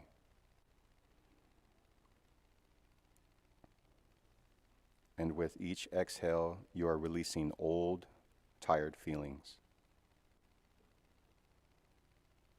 Breathe deeply, hold, exhale. Take another deep breath, hold it, and exhale. Feel positive, nourished, more in control. Take another deep breath. Allow your fingers to move and stretch. Take another deep breath and allow your eyes to come open. Feel your mind, body rested, alert, and energized. Yeah. Yeah. All right. Hey, wake up back there. No sleeping on the job. Just kidding. All right, good job, everyone. Good job. I know I just want you guys to experience that. I also do a mental health awareness training out in the community, and this is something that's very powerful. We always encourage our families to take deep breaths like that at least twice a day, once in the morning when they first wake up, and at night before you go to bed. Again, when I mentioned that I did competitive charity boxing, you always have the anticipation of the competition the next day. There's a little bit of anxiety that is involved with that. When I take those deep, full breaths, it calms me quite a bit, and then I sleep like a log, and it's like the best thing. And usually if I just, like, you know, when they tell you to count sheep, just take deep, full breaths instead, and you can count 25 or 50. You'll fall asleep before you even hit 50, right? And I tested when you do blood pressure checks. You take those deep breaths, it actually lowers it by 5 points too. So you just, right before, if it's a little high, take those deep breaths and you'll be good to go. To wrap up, I want to share with you guys 10 ways to enrich your life every day. These were actually shared with me. This is in addition to the presentation, but something that my mother shared with me on a little piece of paper back in the day, and I actually use it now in my presentation. But 10 ways to enrich your life every day. Bring joy into someone else's life. Do something good for someone, preferably without them knowing it, right? Or expecting anything in return also. 2, remember the true meaning of your life. Don't forget to give thanks to those important to you, whether religious beliefs and or family or friends. 3, exercise, walk, work out, and dance. Dance like no one's watching. It's okay if you are not like Jabberwocky break dancer, whatever. Like, just dance, have a good time. It's activity, physical activity. Everyone's having a great time anyways. 4, don't let bad things ferment. Don't go to bed without clearing up misunderstandings with those close to you. It's always good to talk about things that, underlying issues that might be happening. Better talk about it than to hold on to those thoughts when you go to sleep. And the last 5 here, have breakfast or dinner with your family at a table. Okay, we're guilty. I know. You know what? There's a great show on Netflix. We're all at the TV trays, and no one's talking to each other. I think one time we actually did that, and we actually did grace. We held each other's hands and we said a little blessing before we ate, like in a line, because we're not around the table, but we're getting ready to watch a show. We're trying to do grace, so we still got it through. And read something inspiring. Appreciate the beauty of nature. Express your gratitude to someone. Hug and kiss your loved ones. Tell them you love them. And make a plan for tomorrow. There's something that I always say: if you're not working, you're planning. And if you're not planning, you're working. Right? So, and just to share with you guys, there's a few resources here. There's so many more, but if there was ever an opportunity for you to have to connect with someone for behavioral health or substance use treatment, these are some great resources. If you're not comfortable talking to somebody on the phone, you can always remain anonymous. There's a crisis text line in the upper right-hand corner. There's something for everyone there. Let me go back here. Arizona Complete Health Crisis Line is an umbrella. They can kind of connect you to any of those resources there. And of course, our Community Mental Health and Addiction Unit, contact information on the bottom there. And that's it, guys. So I don't know if you want to turn that up, Marcos, so that way you guys can. Any questions? You guys good? Yeah? All right. Thank you. Thank you. All right. Thank you. I have a crowd back there. They're holding up signs and everything for me. I told them not to bring those signs. It's crazy. All right. Thank you, guys. You guys are awesome.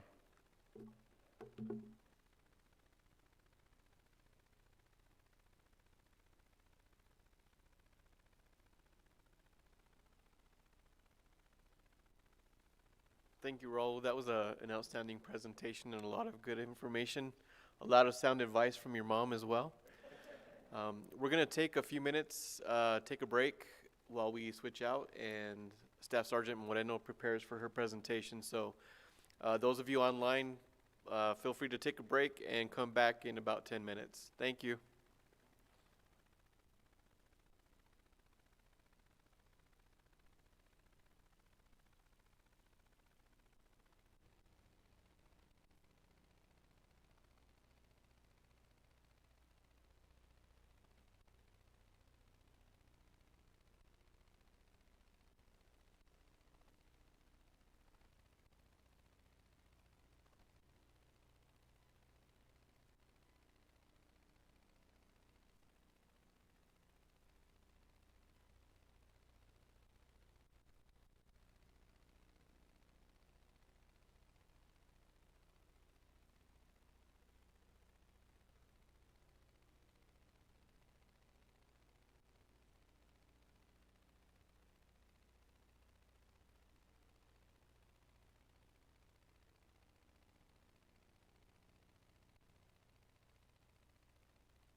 we are to proceed immediately.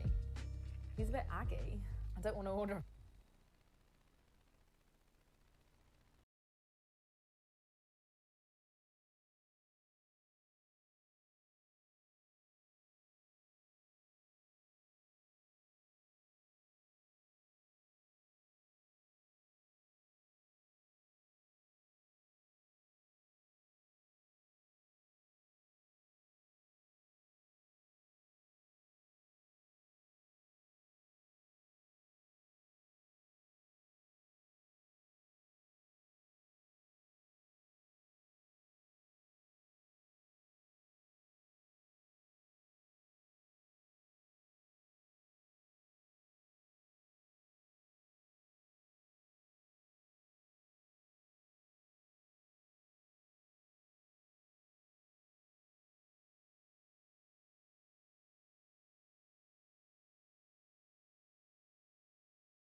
All right, so good morning. I know you guys saw me earlier. I'm here to talk about the newest drug trend, right? And as parents, we're not always, or even older siblings, right? We're not always involved, or we don't know what's going on. We think Snapchat, Instagram, everything, TikTok, all these new social platforms are coming out, and they think that nothing's gonna happen. The kids can't get a hold of, drugs through there or anything like that. Well, what we're seeing now is that youth are being able to access through these social media platforms any type of substances they want. It's kind of like Uber Eats for kids or for teens, whatever you want to say, right? And it's not even just teens, adults too. So with that being said, we're going to roll right into it. Good. Yeah. So I know I can't see you on the virtual platform, but in the audience, how many of you guys have youth in your life? Pretty much everybody, right? Or in some shape or form, we are involved with youth, okay? So this is something that's very informational to know that, hey, social media is no longer just for fun, just for, those cool pictures that we like to take with the dog face and everything like that. It's also for other things to use now too. The way it's become a business for drug dealers or, cartels to be able to push out their drugs.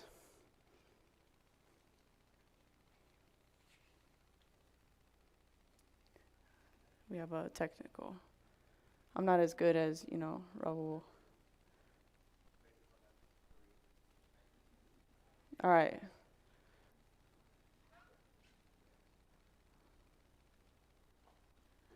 We're good.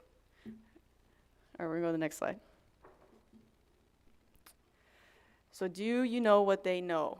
Kids nowadays, I have 2 younger brothers, so I understand. One's 18, one is just turned 15 this year, and I see that they are the generation of technology. I'm 27. I wasn't as well versed in technology like they are now. I just got done talking to Chief saying that I still use the floppy disk, and they were teaching me how to use a computer back then, right, when it first came out, or even how to save information onto a USB to be able to transfer it and send it to give it to our teachers, right? That's my generation. We were that middle zone. But now the kids, they have a better understanding of technology because that's what they grew up with. That's all they know. The iPhones, I still use a Sidekick. I know many of you guys don't know about Sidekicks that are on the virtual platform, or the kids don't nowadays, right? They're like, what is a Sidekick? I went to Desert View earlier this week, and they were like, what's a Sidekick? I'm like, are you kidding me? Like, that was the phone back then, right? I used to beg my mom for it. But now, with phones, the capabilities that we have and everything, they're able to access marijuana, alcohol, prescription medications, and other substances. So we have a quick little video on social media with drugs. See if it plays. Welcome to the newest trend in drug use. It's not new to your kids, though. Social media drug deals. Drugs being sold online through sites like Facebook and Instagram. Well, new tonight, 24-Hour News 8's Heather Walker in studio control with what parents need to know about this new trend. That's right, Brian, and it's popular because it's convenient, but some warn it's more dangerous than traditional drug buying because the buyer doesn't know who their dealer is. Most kids have a Facebook and Instagram to keep in touch with friends, but those accounts can also get them in touch with a drug dealer. A simple search for #Kush, codeine, or whatever drug they want will bring up thousands and sometimes millions of posts.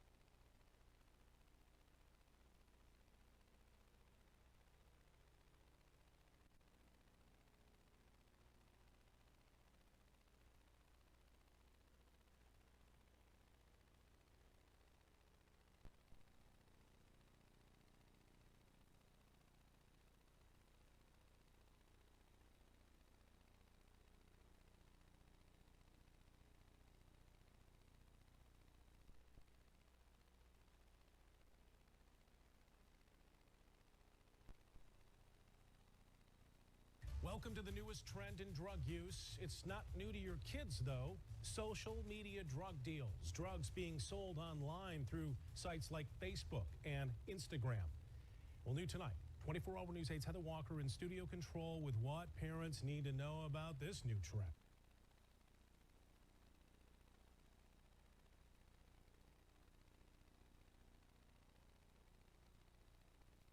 Welcome to the newest trend in drug use. It's not new to your kids, though.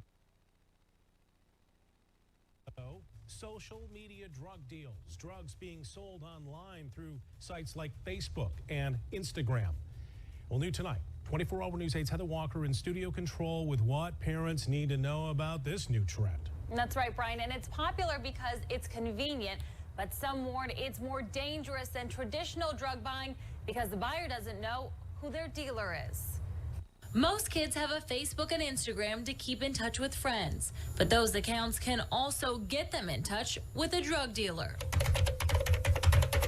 A simple search for #Kush, codeine, or whatever drug they want will bring up thousands and sometimes millions of posts.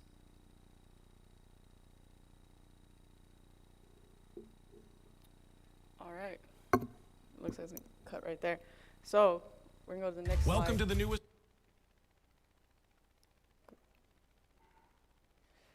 So it's like the video said, right? It's become easier for kids to access. It's like its own version of Uber Eats or any type of like that express delivery that we're now seeing that came out of COVID, right?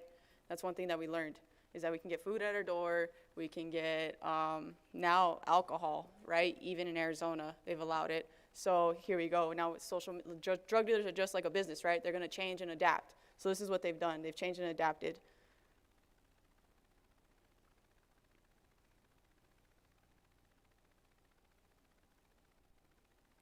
Going to go to the next slide. It's not letting you?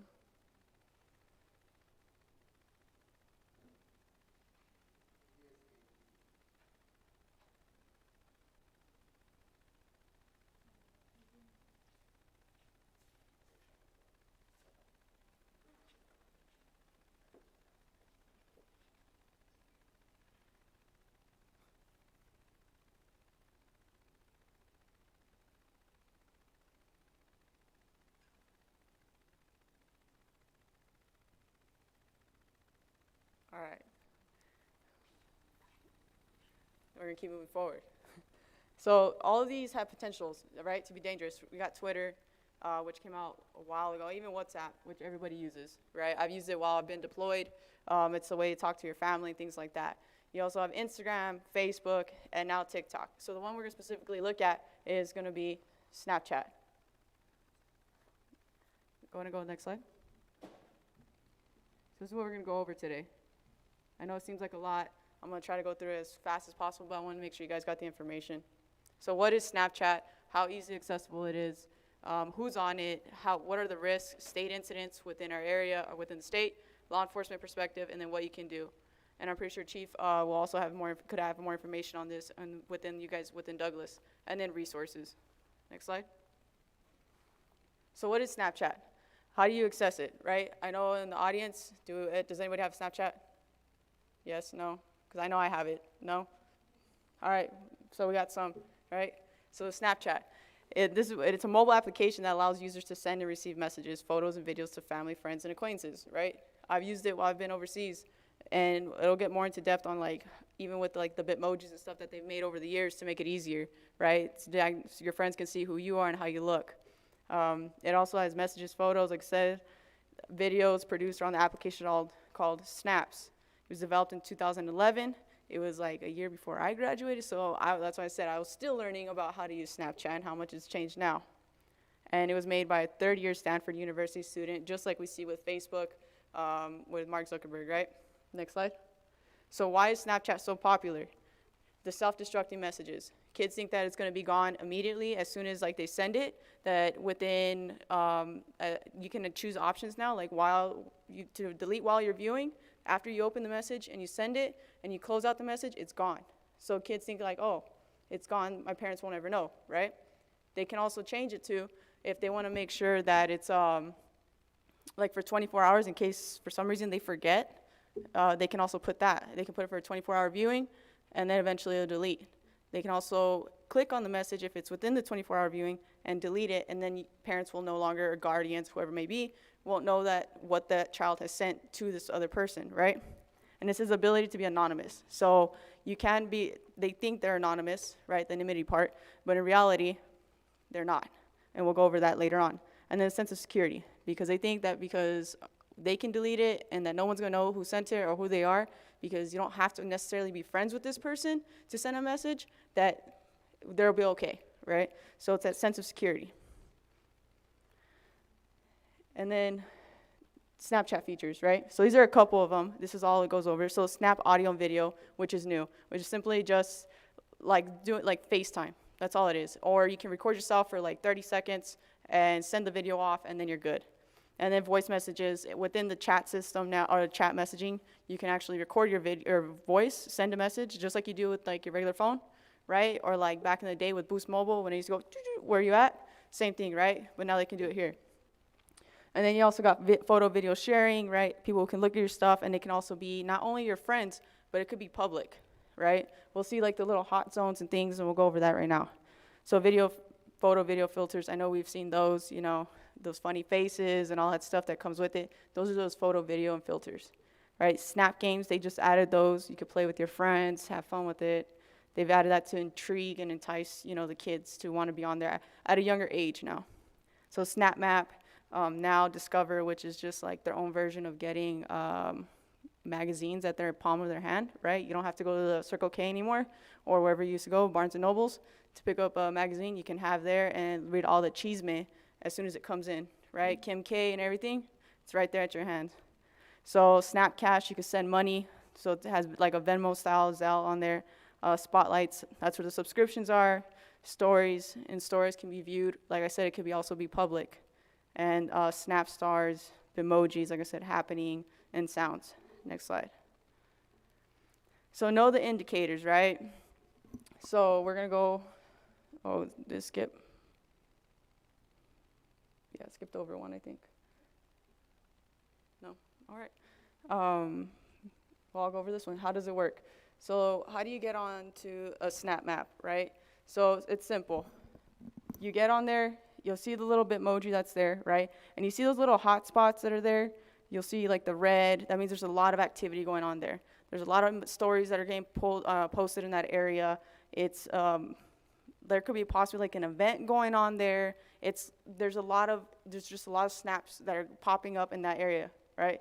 And then if you see there's like a lighter tone, right?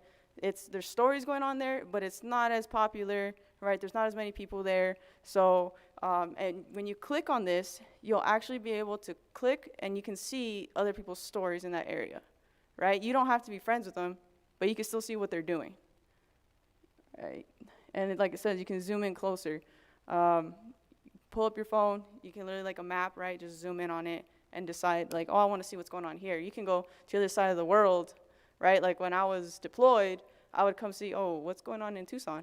And I just zoom in and I can go, there it is.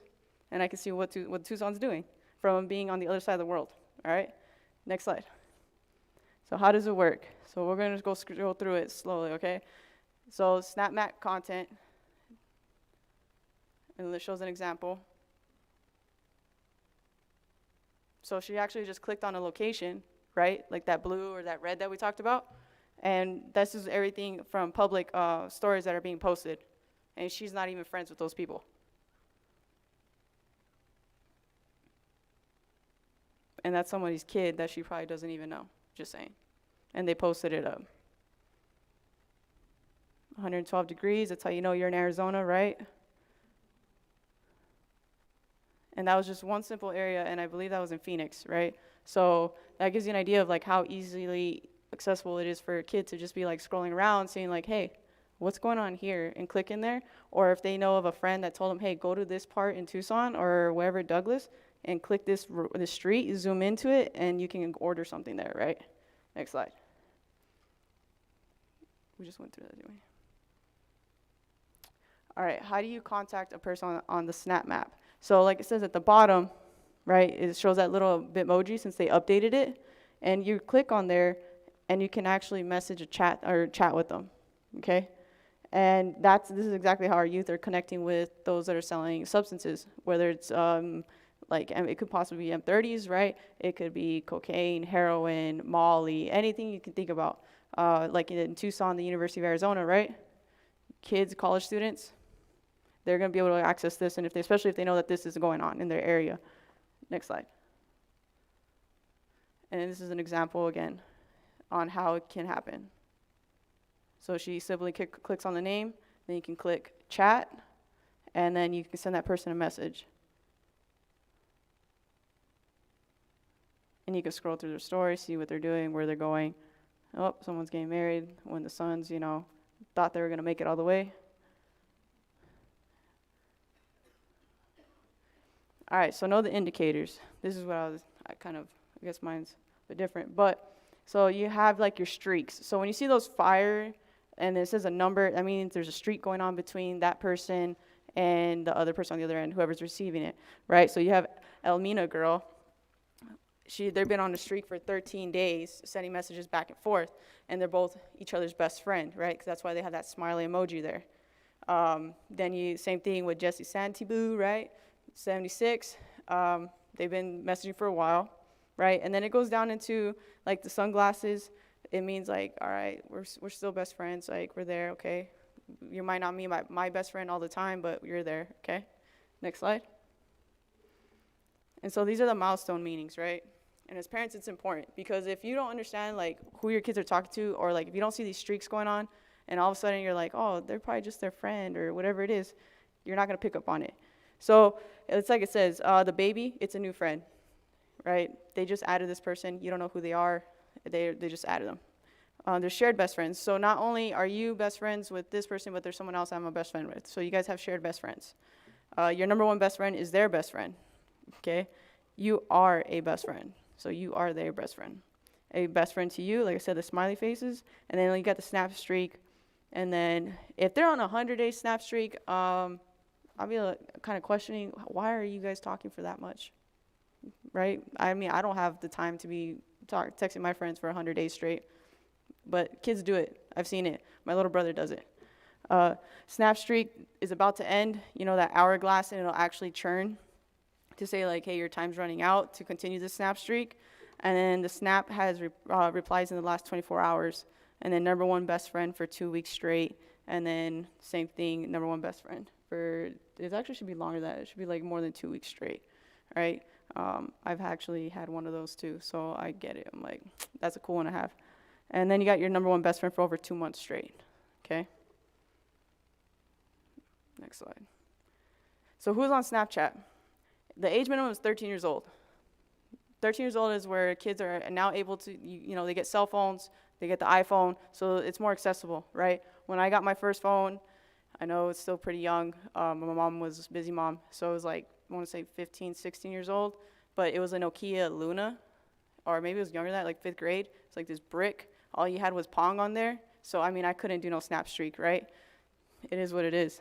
So then in January 2021, 265, million, there you go, total Snapchat users. And that just keeps growing, right? And then US Snapchat users, we're the number one in the world because we're stuck to our phones. We're number one in the world. And then 15 to 25 years old equal 48% versus, now I'm in that parenting age. It's kind of scary to see that. 26 to 35 years old, it's at 30%, right? And then you see like our nanas and tatas, they just don't. My tata just got on TikTok. He just likes the videos. So that gives you an idea why it's important to know what our kids are getting into, especially at 13 years old. Next slide. So the application preference, right? If you look, Snapchat from 2015 skyrocketed all the way up, right? So it'd be Instagram. TikTok is just starting, so obviously as time goes by with anything else, we'll start seeing what goes on with TikTok. And then you have Twitter and Facebook, which has dropped because that's more of the parenting age, right? My age group, I guess. So that was our thing, and MySpace. But you don't even see MySpace on there, right? Because it's gone. So we'll see what happens. Like I said, Snapchat showing at 36%.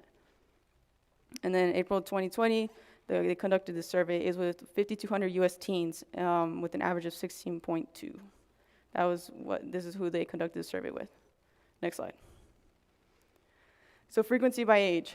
So if you look at the bottom, there's your nana and tatas, right? They're never on Snapchat, right? Because I've never received a Snapchat from my tata. Like I said, he's not on there. And then you go 55, 64, still they're not really on there. And then 45, 54, and then here we go 30 to 44, which is around my mom's age. There's kind of on there because I do agree with that because I do see her sending me snaps. It's kind of weird sometimes. And then you got 18 to 29, which it does show that at 47% that they are on there at least once a day. Probably longer than that. I'm pretty sure you guys see your kids or your brothers and sisters on there all day long. I know I see mine.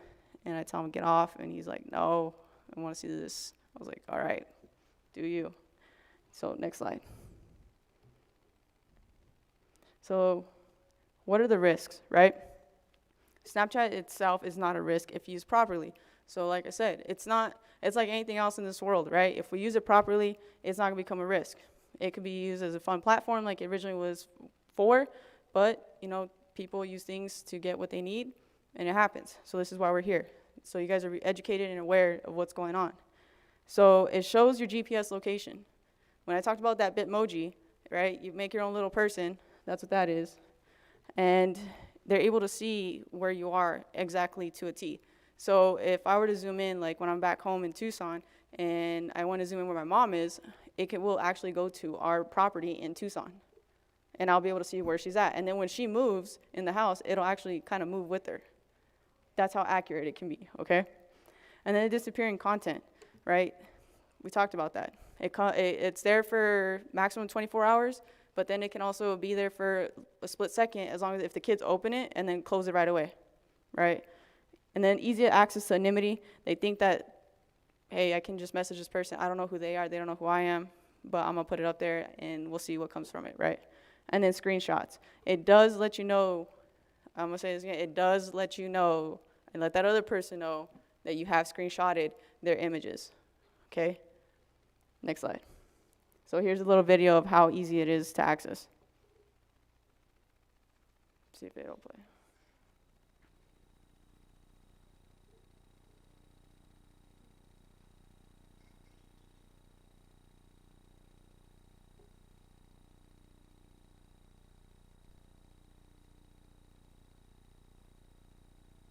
I've just got a message from someone called Plug Life. He just goes, hi, hey, how are you? Oh, I keep asking them how they are. Oh God, it's popping off. He wants to post it. And I guess in a way that kind of makes it less intimidating for kids to buy drugs. All I need is an address and a Snapchat account. Okay, I hope we are to proceed immediately. He's a bit aggy. I don't want to order off this guy. I got a message from this guy being like, yo, what's your order? And where are you located? And I said, hey, I'm in London, is that okay? And he goes, yeah, what's your order and what's your address for drop off? That literally took me 5 minutes and I could already be going to pick up some drugs. All right, so it's kind of scary how easy it was, right? And it was filmed in Britain, if you couldn't tell, because the guy seemed very aggy, right? And it just shows like how easy it was. It took her less than 5 minutes to be able to get drugs, as to back then, you actually had to go to a corner, right? Pick it up, meet that person, and get it, okay? Next slide. So counterfeit pills and Snapchat. We know that it's not easy to tell the difference between an M30, a real one, or a fake. Now, we were at the drug summit, they even spoke about that drug dealers are now changing the colors. They're no longer going to possibly be blues, but they're also changing them to purples, right? That's coming from DEA. So counterfeit pills look exactly just like the pharmaceuticals, right? There's no way to really tell if an M30 is a real one or a fake one, right? That's the scary part about it. Producing the pills gives the ability to add anything to the pill. We know that, right? So fentanyl, everybody hears about fentanyl. That's where this comes into play, all right? You can get M30 and it could have more than 10 little grains of salt, and then that could be the last time you ever try if it's your first time, okay? Teens are often unaware of the contents and substances they're purchasing. So they think that if it looks like the regular real M30, right, then it's safe, because they don't know if it actually came from a pharmaceutical company or maybe their friend got it from somebody else, like they're not in Tata's cabinet and it's a good one, but actually their friend could have gotten it from somebody off the street, right? It's been, we always see about overdoses, and it's becoming more frequent with overdoses being and Snapchat being involved, because they're ordering these medications or these counterfeit pills off of Snapchat, right? And that's, and it's because of COVID and the pandemic, that was the only way people were like meeting up. Technology took over pretty much in a way, right? Next slide. So these are some DA seizures, right, in Phoenix. And recently, I don't know if you guys saw in Tucson at the hub at the University of Arizona, there was a big drug bust there. I believe it was over 50,000 pills or something like that, right? And it was worth $1 million, and it's like this whole drug ring that was going on. And this is at the University of, the hub is right next to the University of Arizona, right? And I actually saw that there was, on one of my friends' social media, they put out there that there was a bad batch of Xanax going around that was laced with fentanyl. Same thing. So these are a little bit older, right? But those are examples. It's out there. The hub actually just happened this past week. That's what it was. It was this, I think, Monday. That's when they did that bust. Next slide.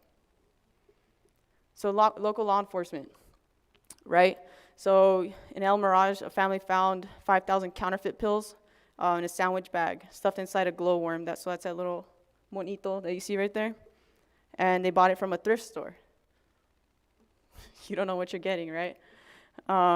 December 17th of last year, Prescott, Arizona, 2 males were stopped and arrested with 87 fentanyl pills. And then November 30th in Dewey, Arizona, same thing, male and female were stopped with 445. And then 19 Xanax pills containing fentanyl.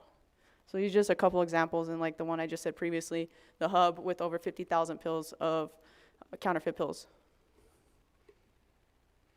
So general risk for teens and substance use. The typical, I'm gonna just try it once because my friends are doing it, right? Or my friend has tried it and nothing happened to them, okay? And then the detrimental long-term effects. Trying illicit drugs can increase the chance of overdoses and forming addiction. It just takes that one time. And the illicit drugs such as fentanyl are proven to have detrimental long-term effects on adolescents, on the brain development and overall health. We know that your brain's not developed till 25 years old. Next slide. So here are a couple of examples of they tried it one time and that took it that one time, right? So youth are dying because of this enticing, like, I want to try it once because my friends are doing it, or they hear about it, right? And I know many of you guys have seen like stories like this, or have known of somebody that has possibly, overdosed, and Narcan was used or dispensed, and they're able to, to be here with this. But then you have some, if you look up at the top corner, that actually was our commander's nephew, and this is why we had a big push for, education and prevention for the National Guard. He tried it one time. They found him. He was an ASU student. Found him in his dormitory dorm room, OD'd.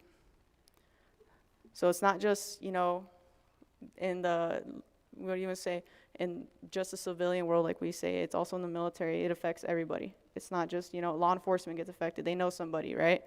I know others in the community who do this is because they have a passion for it and they've been affected by this. Next slide. So around the U.S., another couple examples. Florida teens sold drugs on Snapchat, right? You have another one. Let's see.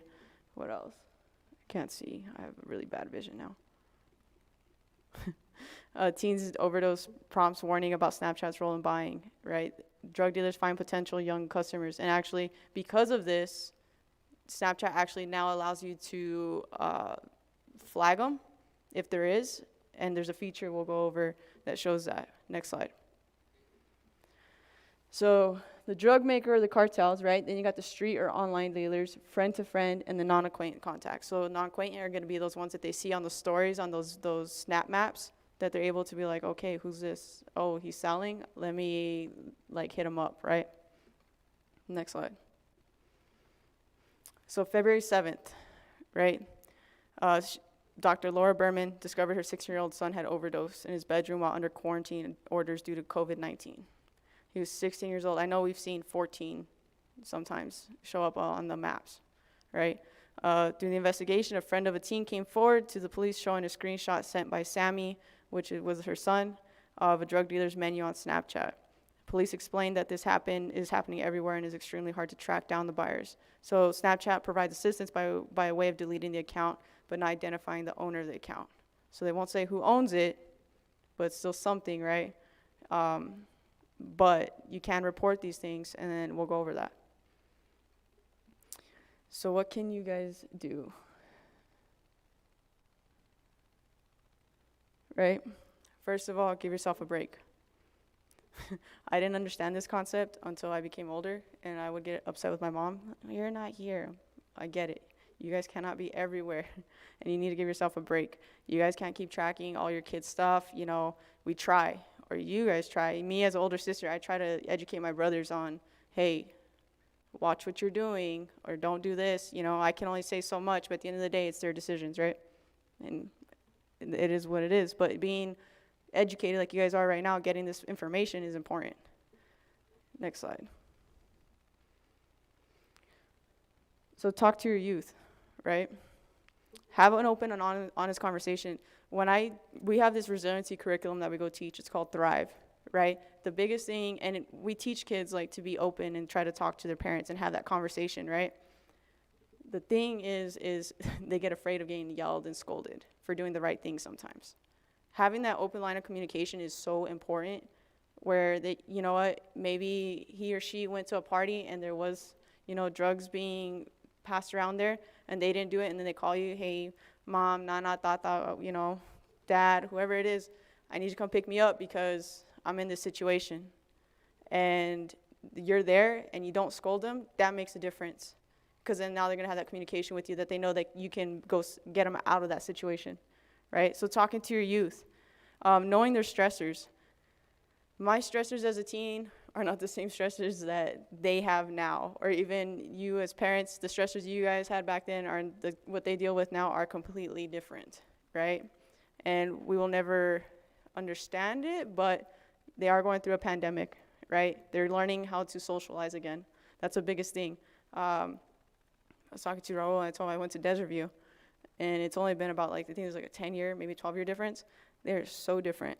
And now I'm like, now I get why my parents look at me like, you guys, your generation? I'm like, oh, I know. Now I get it.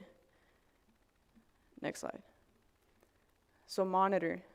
Knowing what your kids are doing to a certain extent. I don't know if they have it now, but, you know, back then I used to be a traviesa, and my mom used to be able to track my phone. She used to be able to shut it off at 8 p.m., and I'd get mad, and I didn't understand why, but that's just her monitoring me, right? Making sure I wasn't doing anything I was supposed to. MySpace, I remember she changed that password so many times on the computer because we had desktops. We didn't have these, like, laptops yet. She changed the password so I couldn't log in after a certain time. I was like, but she was monitoring me, right? Next slide.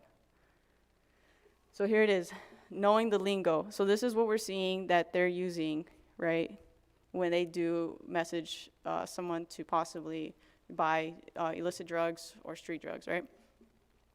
So you see doc. What do you guys think that would be?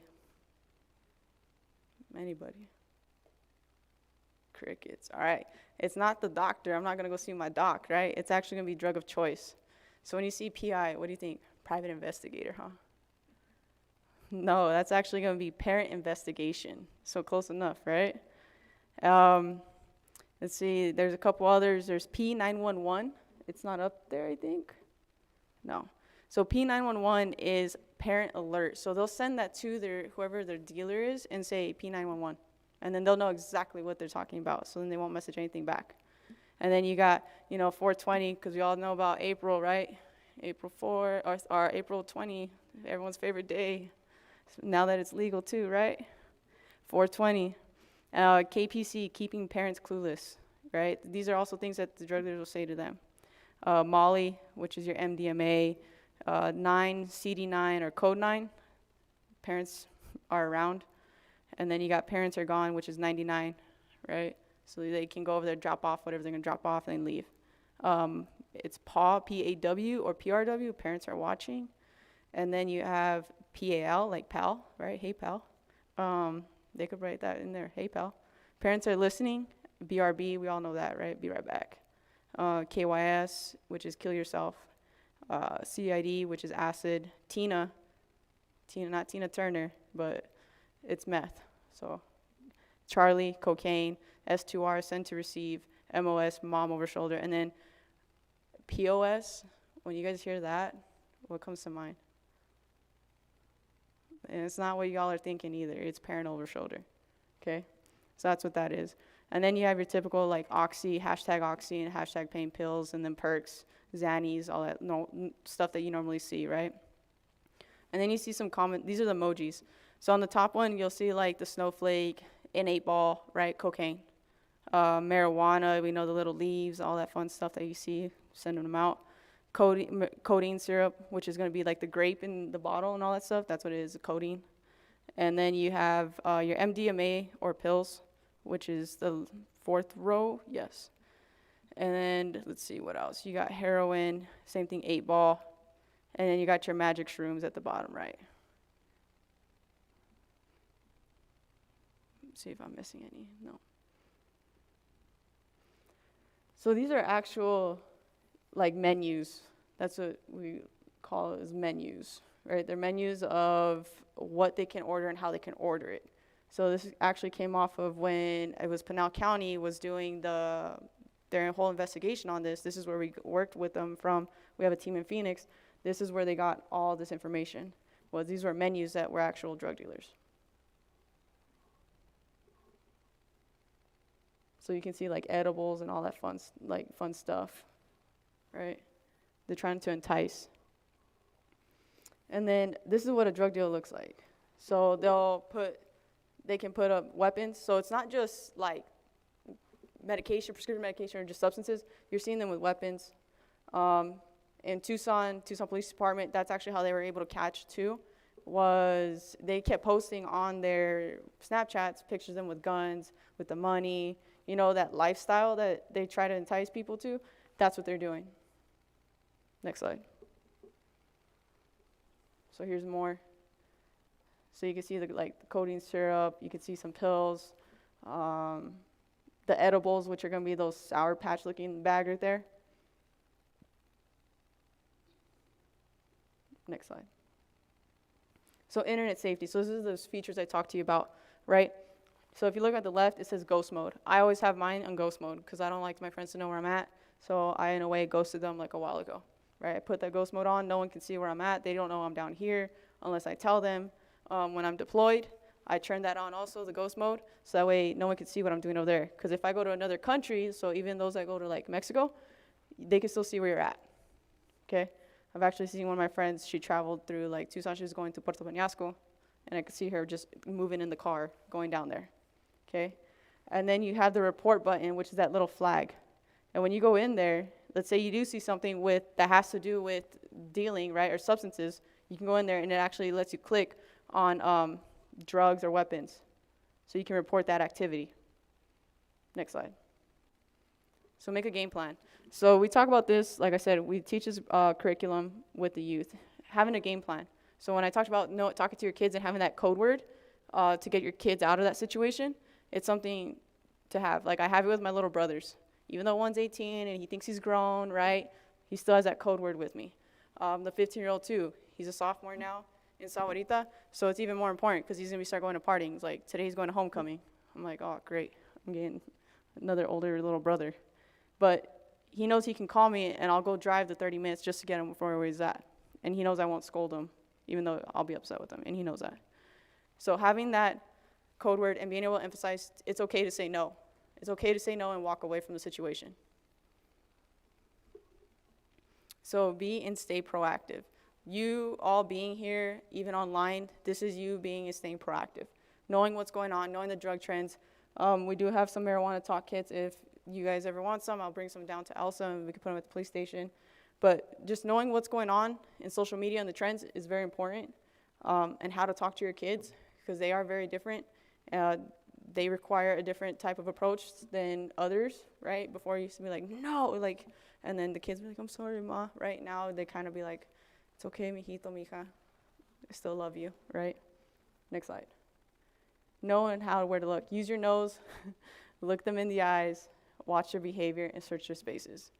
I know I used to think that was invasion of privacy because my mom, right? But now I kind of get it. So next slide. And here we go. So no signs of substance misuse. So these are just a couple, right? It's not to say like some of them, like if they're using, I think it'll come over later, yeah. It'll be like, oh, they're chewing gum. Well, what if they just like to chew gum? So you guys know your kids better or your siblings better than I do, right? I'm not gonna say, hey, your kid's chewing gum a lot. They went through like 3 packs of like Wrigley's super fast, or the Big League Chew. You guys should actually go find out what's going on with them because they possibly could be using substances. You guys know them better. You guys work with them. Just be aware of those behavioral changes if it's all of a sudden like they're tired all the time, right? Or they just don't care.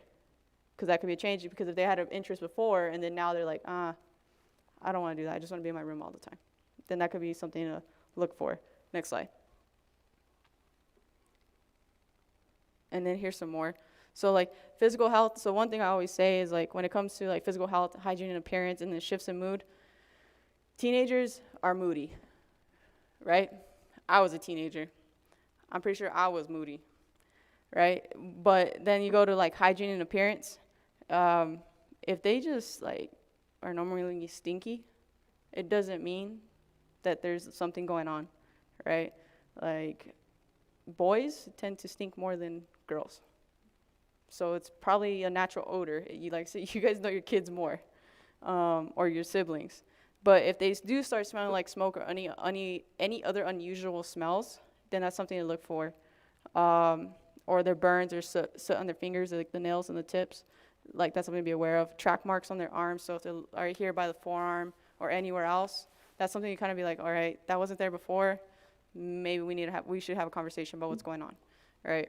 And then their physical health, like they're always sick. There's always bruising, seizures or vomiting.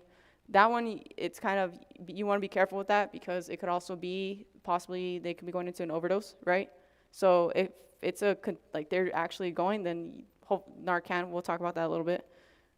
If they're unable to speak intelligibly, slurred speech or rapid fire speech.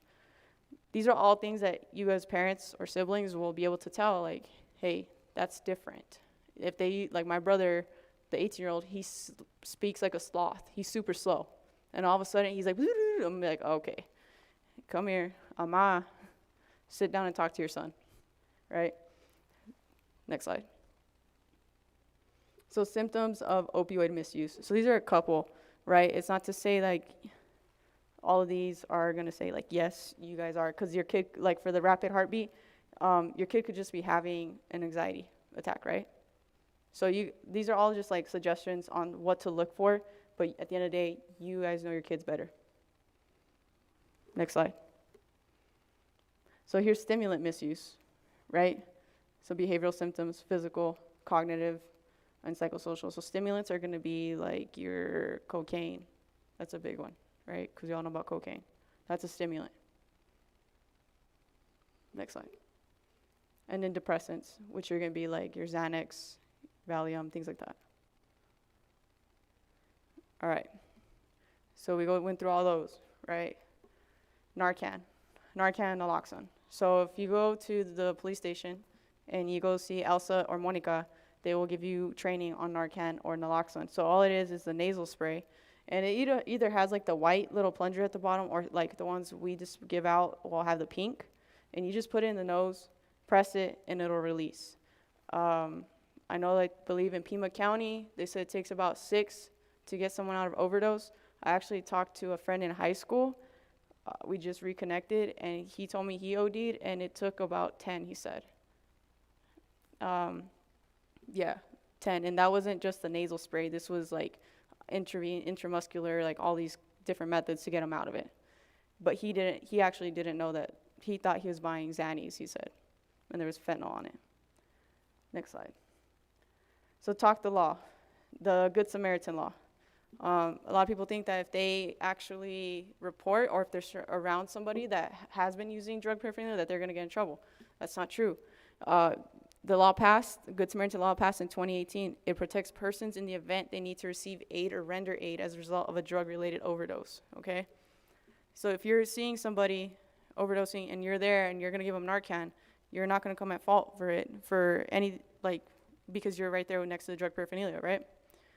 I can give you guys the statutes, right? And Elsa also has this presentation so you can dive deeper into it. But a person who experiences a drug-related overdose and who is in need of medical assistance may not be charged with or prosecuted for the possession or use of a controlled substance or drug paraphernalia in the evidence for the violation or violation was gained as a result of the overdose and need for medical assistance. So even if that person that did use it, they're not going to get charged because they're overdosing on that medication, right? Next slide. So what if it's already happened? Take a breath. So all those steps that we learned about stress management before, take a breath, right? Get on the same page with anyone sharing parenting responsibilities. So if you are not only just a parent and you get help from your mom and dad, so the nana and tatas, talk to them. Let them know too because they're out of the loop, right? Like I said, TikTok's been around for like what, a year now, 2 years? And my tata just hopped on it and he only likes it because he likes to see the dog videos. He doesn't know any better. Prepare to be called a hypocrite. You guys are parents. It happens, I'm pretty sure, because I have said words to my mother too that I was just like, no, you did this, and yeah, I know. Gather any evidence. So when we say like looking around, seeing what's going on in your kids' rooms, things like that, that's what this is. Gather any evidence. See what's going on. See the change in behavior. Hey, there's this one day. Underneath the sock, I found this. We actually, while I was deployed, my mom called me because she was putting clothes away from my brother, the 18-year-old. This is when he was in high school, and this is when vape pens just came out, okay? Or they were out, but they were in the schools really bad in Sahuarita. And she went looking inside his sock drawer because she was putting his clothes away, and she found a vape. She didn't know what it was. This was actually 2 years ago. She didn't know what it was. She sent me a picture of it. I told her, talked to her about it. My mom was 45, so at 45, she didn't know what it was. And I told her, she asked me about the liquid, and I was like, I don't know, Mom. I said, could it be THC, right? Or it could just be regular, like the liquid oil, right, they put in there. But she was snooping around while putting his clothes away, right, being a good mom, and she found that. So being aware, like gather evidence if you need to. Expect anger, but remain calm. Don't yell back. Don't get into the fighting match. Start talking. Be clear communication.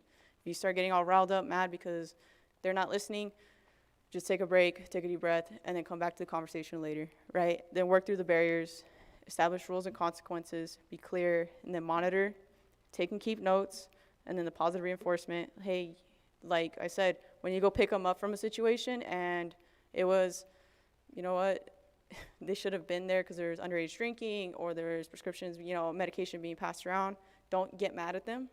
Simply, hey, thank you for calling me, and that shows that you're being mature about your decision making, right? And then seek professional help. You heard about some of the resources here within Douglas. Don't be afraid to reach out. No one's gonna judge you. It's all about you and your safety first before anything else. And you know what? If people are gonna judge you, then it is what it is. It's all about what's gonna help me get better.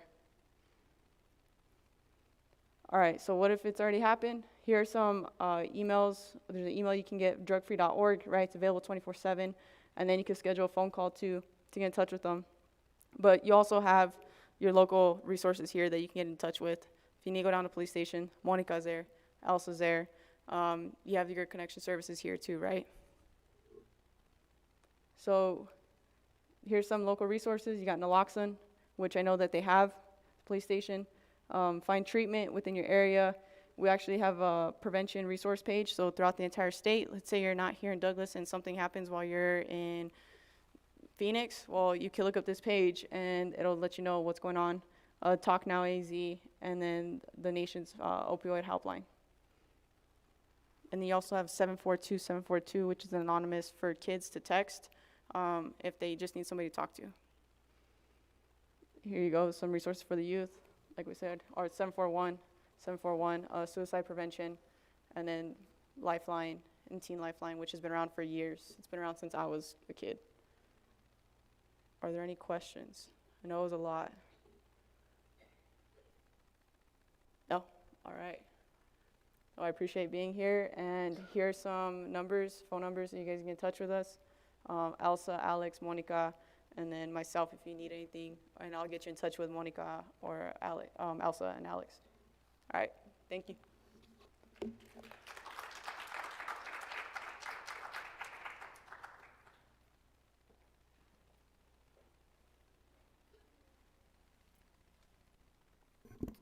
Thank you, Staff Sergeant Moreno, for that presentation. We are going to conclude today's forum. Before we do, I do want to add 3 additional resources online. One of them was mentioned by Staff Sergeant Moreno, and that is Talk Now AZ. You can go there. There are a number of different links within the website that gives you guidance on how to broach that conversation with your kids, kind of help you figure out how you bring up the subject. Another link is Arizona HIDTA, HIDTA. You can do a simple Google search for it. Within that website, there is a link to e-resources. There are a number of publications, videos, and some more parental tips on talking to your kids, as well as the links that will provide some information and education to you as a parent. So these are two valuable websites that are there. And then the last one is the Legacy Foundation of Southeast Arizona.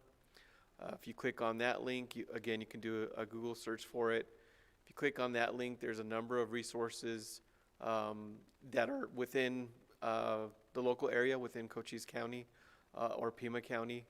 And it's just a gamut of different resources, everything from behavioral health to substance use to peer support, just a number of different things that you might want to purview and take advantage of. So with that, I thank you for everyone that was here this morning into this afternoon to present, all of our local providers that were on hand to provide information on their services, those of you that are online that tuned in to listen to us, and the Douglas Unified School District as well for hosting this. Ms. Samaniego, do you have any closing remarks that you want to share with those in person and online?